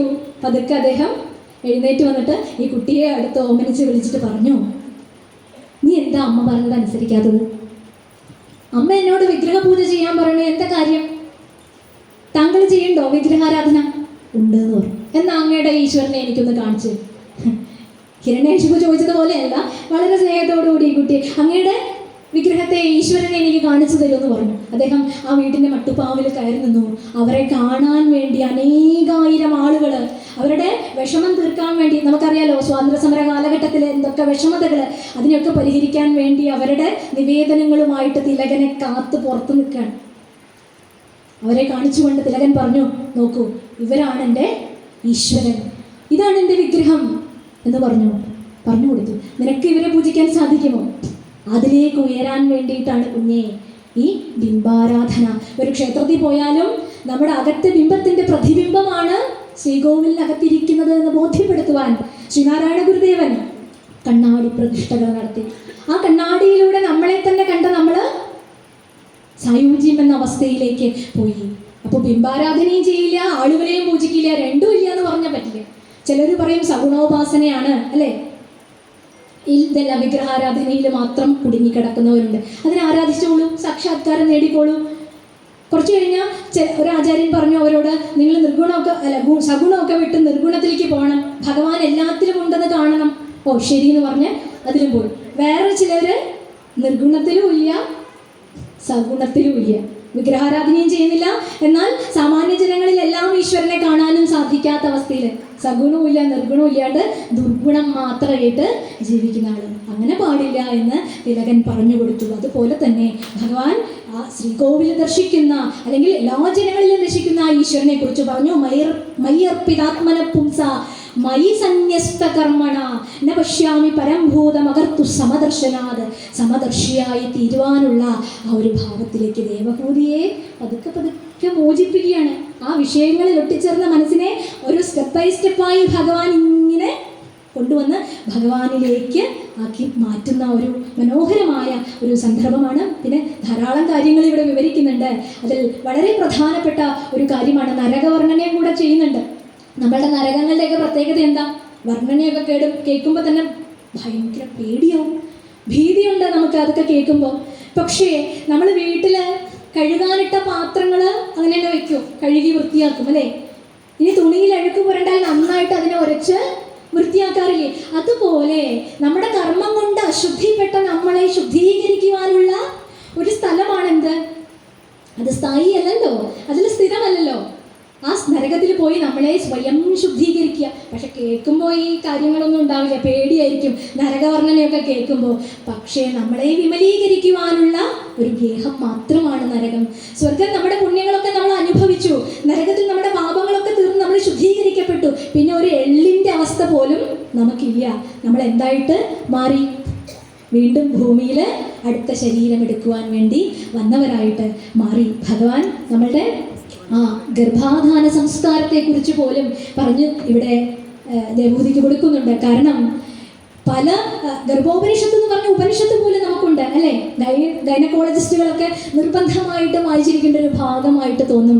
ശ്രീനാരായണ ഗുരുദേവന്റെ പിണ്ടനന്ദി എന്ന് പറയുന്നൊരു ഗ്രന്ഥം പോലും വളരെ അർത്ഥവത്തായിട്ട് ഈ ഗർഭകാലത്ത് നമ്മൾ അമ്മയുടെ വയറ്റിൽ ഒരു തടവറയിൽ കിടക്കുന്നത് പോലെ വേദനാജനങ്ങളായിട്ടുള്ള പല കാര്യങ്ങളും കണ്ട് കിടക്കുന്ന ഒരു അവസ്ഥയിലേക്ക് എത്തുന്ന ഒരു ഭാഗം പറഞ്ഞു തന്നിട്ടുണ്ട്. നമ്മളൊക്കെ വായിച്ചിരിക്കേണ്ട ഒരു കാര്യമാണ് പിണ്ടനന്ദി എന്ന് പറയുന്നത്. രേതസ്സു തന്നെ ഇതു രക്തമോടും കലർന്ന് നാദം തിരണ്ടുരുവതായി നടുവിൽ കിടന്നേൻ. മാതാവുമില്ല അവിടന്ന് പിതാവുമില്ലൻ, താതൻ വളർത്തിയവനാണിവൻ ഇന്നു ശംഭോ. ഒരു മാംസപിണ്ഡമായിട്ട് അമ്മയുടെ ഗർഭത്തിലിരിക്കുമ്പോൾ ബാഹുബലമില്ല, ബന്ധുബലമില്ല, എവിടെയാണെന്നറിയില്ല. അങ്ങനെയുള്ള ഒരു കരുവിലിരുന്ന് എത്ര കാലം കഴിച്ചു. ആ സമയത്തൊക്കെ നീ തന്നെയാണ് എന്നെ രക്ഷിച്ചത്. അതുകൊണ്ട് സ്വഹം വസന്നപി വിഭോ ബഹുദുഃഖവാസം ഗർഭാന നിർജി ഗമിഷേ ബഹിരന്ധകൂപേ എത്രോപയാതമുപസർപ്പതി ദേവമായ മിഥ്യാമതിര്യധ്യനു സംശ്രുതി ചക്രമേതത് എന്ന് പറയുന്ന ശ്ലോകത്തിൽ പറയുന്നു. ഗർഭത്തിലൊക്കെ നമ്മൾ ഋഷി തുല്യരായിരിക്കും, പൂർവജന്മസ്മൃതി നമുക്കുണ്ടാവും. ഇങ്ങനെയുള്ള പ്രതിസന്ധിയിൽ നമ്മൾ കിടന്ന് വശം കെടുമ്പോൾ എൻ്റെ ജന്മങ്ങളൊക്കെ ജന്മാന്തരങ്ങളിലൂടെയൊക്കെ നമ്മുടെ സ്മൃതി പോകും. നമ്മൾ വിചാരിക്കും ഈ മായയെ ഞാൻ ജയിക്കും, ഇനി ലോകത്ത് വന്ന് ഈ സംസാര വിഷയത്തിലൊന്നും എൻ്റെ മനസ്സ് ബന്ധിക്കില്ല എന്നൊക്കെ പറഞ്ഞ് ഉറച്ച തീരുമാനമെടുക്കും. അത് ഋഷിയല്ലേ? നമുക്ക് പറഞ്ഞ ഋഷി ദർശനമല്ലേ ഇത്? ഒന്ന് ആലോചിച്ചു. ഈ മായയെ ജയിക്കാൻ നമ്മളെ പ്രേരിപ്പിക്കുന്ന ഋഷിവചനം നമുക്ക് അന്ന് ഉണ്ടാകുന്നു. അങ്ങനെയുള്ളൊരു ജന്മം നമുക്കുണ്ടാവുമ്പോൾ പിന്നെ ഈ ലൗകിക വ്യവഹാരങ്ങളിലൊക്കെ അകപ്പെട്ട് നമ്മുടെ മനസ്സ് പലതിനോടും ബന്ധിക്കുന്നു. പതുക്കെ ആധ്യാത്മിക സാധന കൊണ്ട് അതിനെയൊക്കെ ജയിച്ച് ഈ സംഘമൊക്കെ, ഈ വിഷയങ്ങളോടുള്ള സംഘത്തെയൊക്കെ ജയിച്ച്, പ്രത്യേകിച്ച് ഇവിടെ പറയുന്ന ഒരു കാര്യം ശ്രദ്ധിച്ച് നമുക്കിത് അവസാനിപ്പിക്കാം. സ്ത്രീത്വം സ്ത്രീസംഗത പ്രാപ്തോ വിത്താപത്യ ഗ്രഹപ്രഥം എന്നാണ്. ഈ ഗൃഹം പോലും, ഗൃഹസ്ഥാശ്രമം പോലും ബന്ധനത്തിനുള്ളതല്ല, അത് ആശ്രമമാണ്, അത് മുക്തിക്കുള്ളതാണ്. പലപ്പോഴും സ്ത്രീകളോട് സംഘം വയ്ക്കുമ്പോൾ, സ്ത്രീ എന്ന് പറയുന്ന ആ ഒരു ലിംഗത്തെ അല്ല ഇവിടെ പറയുന്നത്, സ്ത്രീയോട് സംഘം വയ്ക്കുന്ന പുരുഷൻ പൂർവ്വജന്മത്തിൽ സ്ത്രീയായിരുന്നു, അല്ലെങ്കിൽ അടുത്ത ജന്മത്തിൽ അവൻ സ്ത്രീയായി ജനിക്കും. ഇപ്പൊ പുരുഷനായി ജനിച്ചിരിക്കുന്നവരൊക്കെ സ്ത്രീ ശരീരത്തിനോട് ആസക്തി പുലർത്തിയവരായിരുന്നു എന്നാണ് പറയുന്നത്. നമ്മൾ സംഘം ഏതിനോട് വെക്കുന്നോ അതായിട്ട് നമ്മുടെ ഭാവം മാറും എന്നുള്ളതാണ്. അപ്പോൾ ആ സംഘങ്ങളെയൊക്കെ പിൻവലിച്ച് അസംഘപുരുഷനോടുള്ള ഒരു സംഘത്തിലേക്ക് നമ്മളെ നയിക്കുന്നു. അതിനുവേണ്ടി ഗൃഹസ്ഥാശ്രമം പോലും നമ്മളെ അതിനെ ഉപയോഗിച്ച് അവിടെ ലഭിക്കുന്ന ജ്ഞാനം തന്നെയാണ് സന്യാസാശ്രമത്തിൽ നമുക്ക് ലഭിക്കുന്നത്. യഥാവായും സമാശ്രിത്യ വർത്തന്തേ സർവജന്തവാ തഥാ ഗൃഹസ്ഥമാശ്രിത്യ വർത്തന്തേ ഇതരാശ്രമാന പറയും. വായുവിനെ ആശ്രയിച്ച് സകല ജീവജാലങ്ങളും എപ്രകാരം നിലകൊള്ളുന്നുവോ അതുപോലെ ഒരു ഗൃഹസ്ഥനെ ആശ്രയിച്ചാണ് ഒരു സന്യാസിയും ഒരു വാനപ്രസ്ഥിയും ഒരു ബ്രഹ്മചാരിയും ഒക്കെ കഴിയുന്നത്. അപ്പോൾ ഗൃഹസ്ഥൻ ഉത്തരവാദിത്തപ്പെട്ട ഒരു ആധ്യാത്മിക സാധന ചെയ്യുന്ന ഒരാളായിട്ട് മാറണം. അപ്പോൾ ഗൃഹാന്തകൂപത്തിൽ കഴിഞ്ഞുകൊണ്ടിരുന്ന എല്ലാ സ്ത്രീകളെയും എല്ലാ ആളുകളെയും മുൻനിർത്തിക്കൊണ്ട് ദേവഹൂതിക്ക് ഈ തത്വം കപിലോപദേശം പറഞ്ഞു കഴിഞ്ഞപ്പോൾ ഒരു മരത്തിൽ നിന്ന് ഉണങ്ങിയ ഇല കൊഴിഞ്ഞു വീഴുന്നത് പോലെ സകല ബന്ധനങ്ങളിൽ നിന്നും മുക്തയായിട്ട് മാറാൻ അവർക്ക് സാധിച്ചു കപില ഭഗവാന്റെ അനുഗ്രഹത്തോടു കൂടി. അതുപോലെ ഭഗവാനെ നമുക്കും ശരണാഗതി ചെയ്യാം. ഈ മഹാസന്നിധിയിൽ സത്രസമിതി ഇങ്ങനെ ഒരു വേദി തന്ന് അനുഗ്രഹിച്ചതിന് അവരോട് അകൈതവമായ നന്ദി രേഖപ്പെടുത്തിക്കൊണ്ടും ഇത്രയും നേരം പ്രഭാഷണം ശ്രവിച്ചിവിടെ ഇരുന്ന എല്ലാവരെയും ഭഗവാനായി നമസ്കരിച്ചുകൊണ്ടും നിർത്തുകയാണ്. നന്ദി, നമസ്കാരം. നമ്മുടെ പ്രിയപ്പെട്ട ലക്ഷ്മി ചേച്ചി ഇവിടെ എത്തിച്ചേർന്നിട്ടുണ്ട്. നമസ്കാരം ചേച്ചി.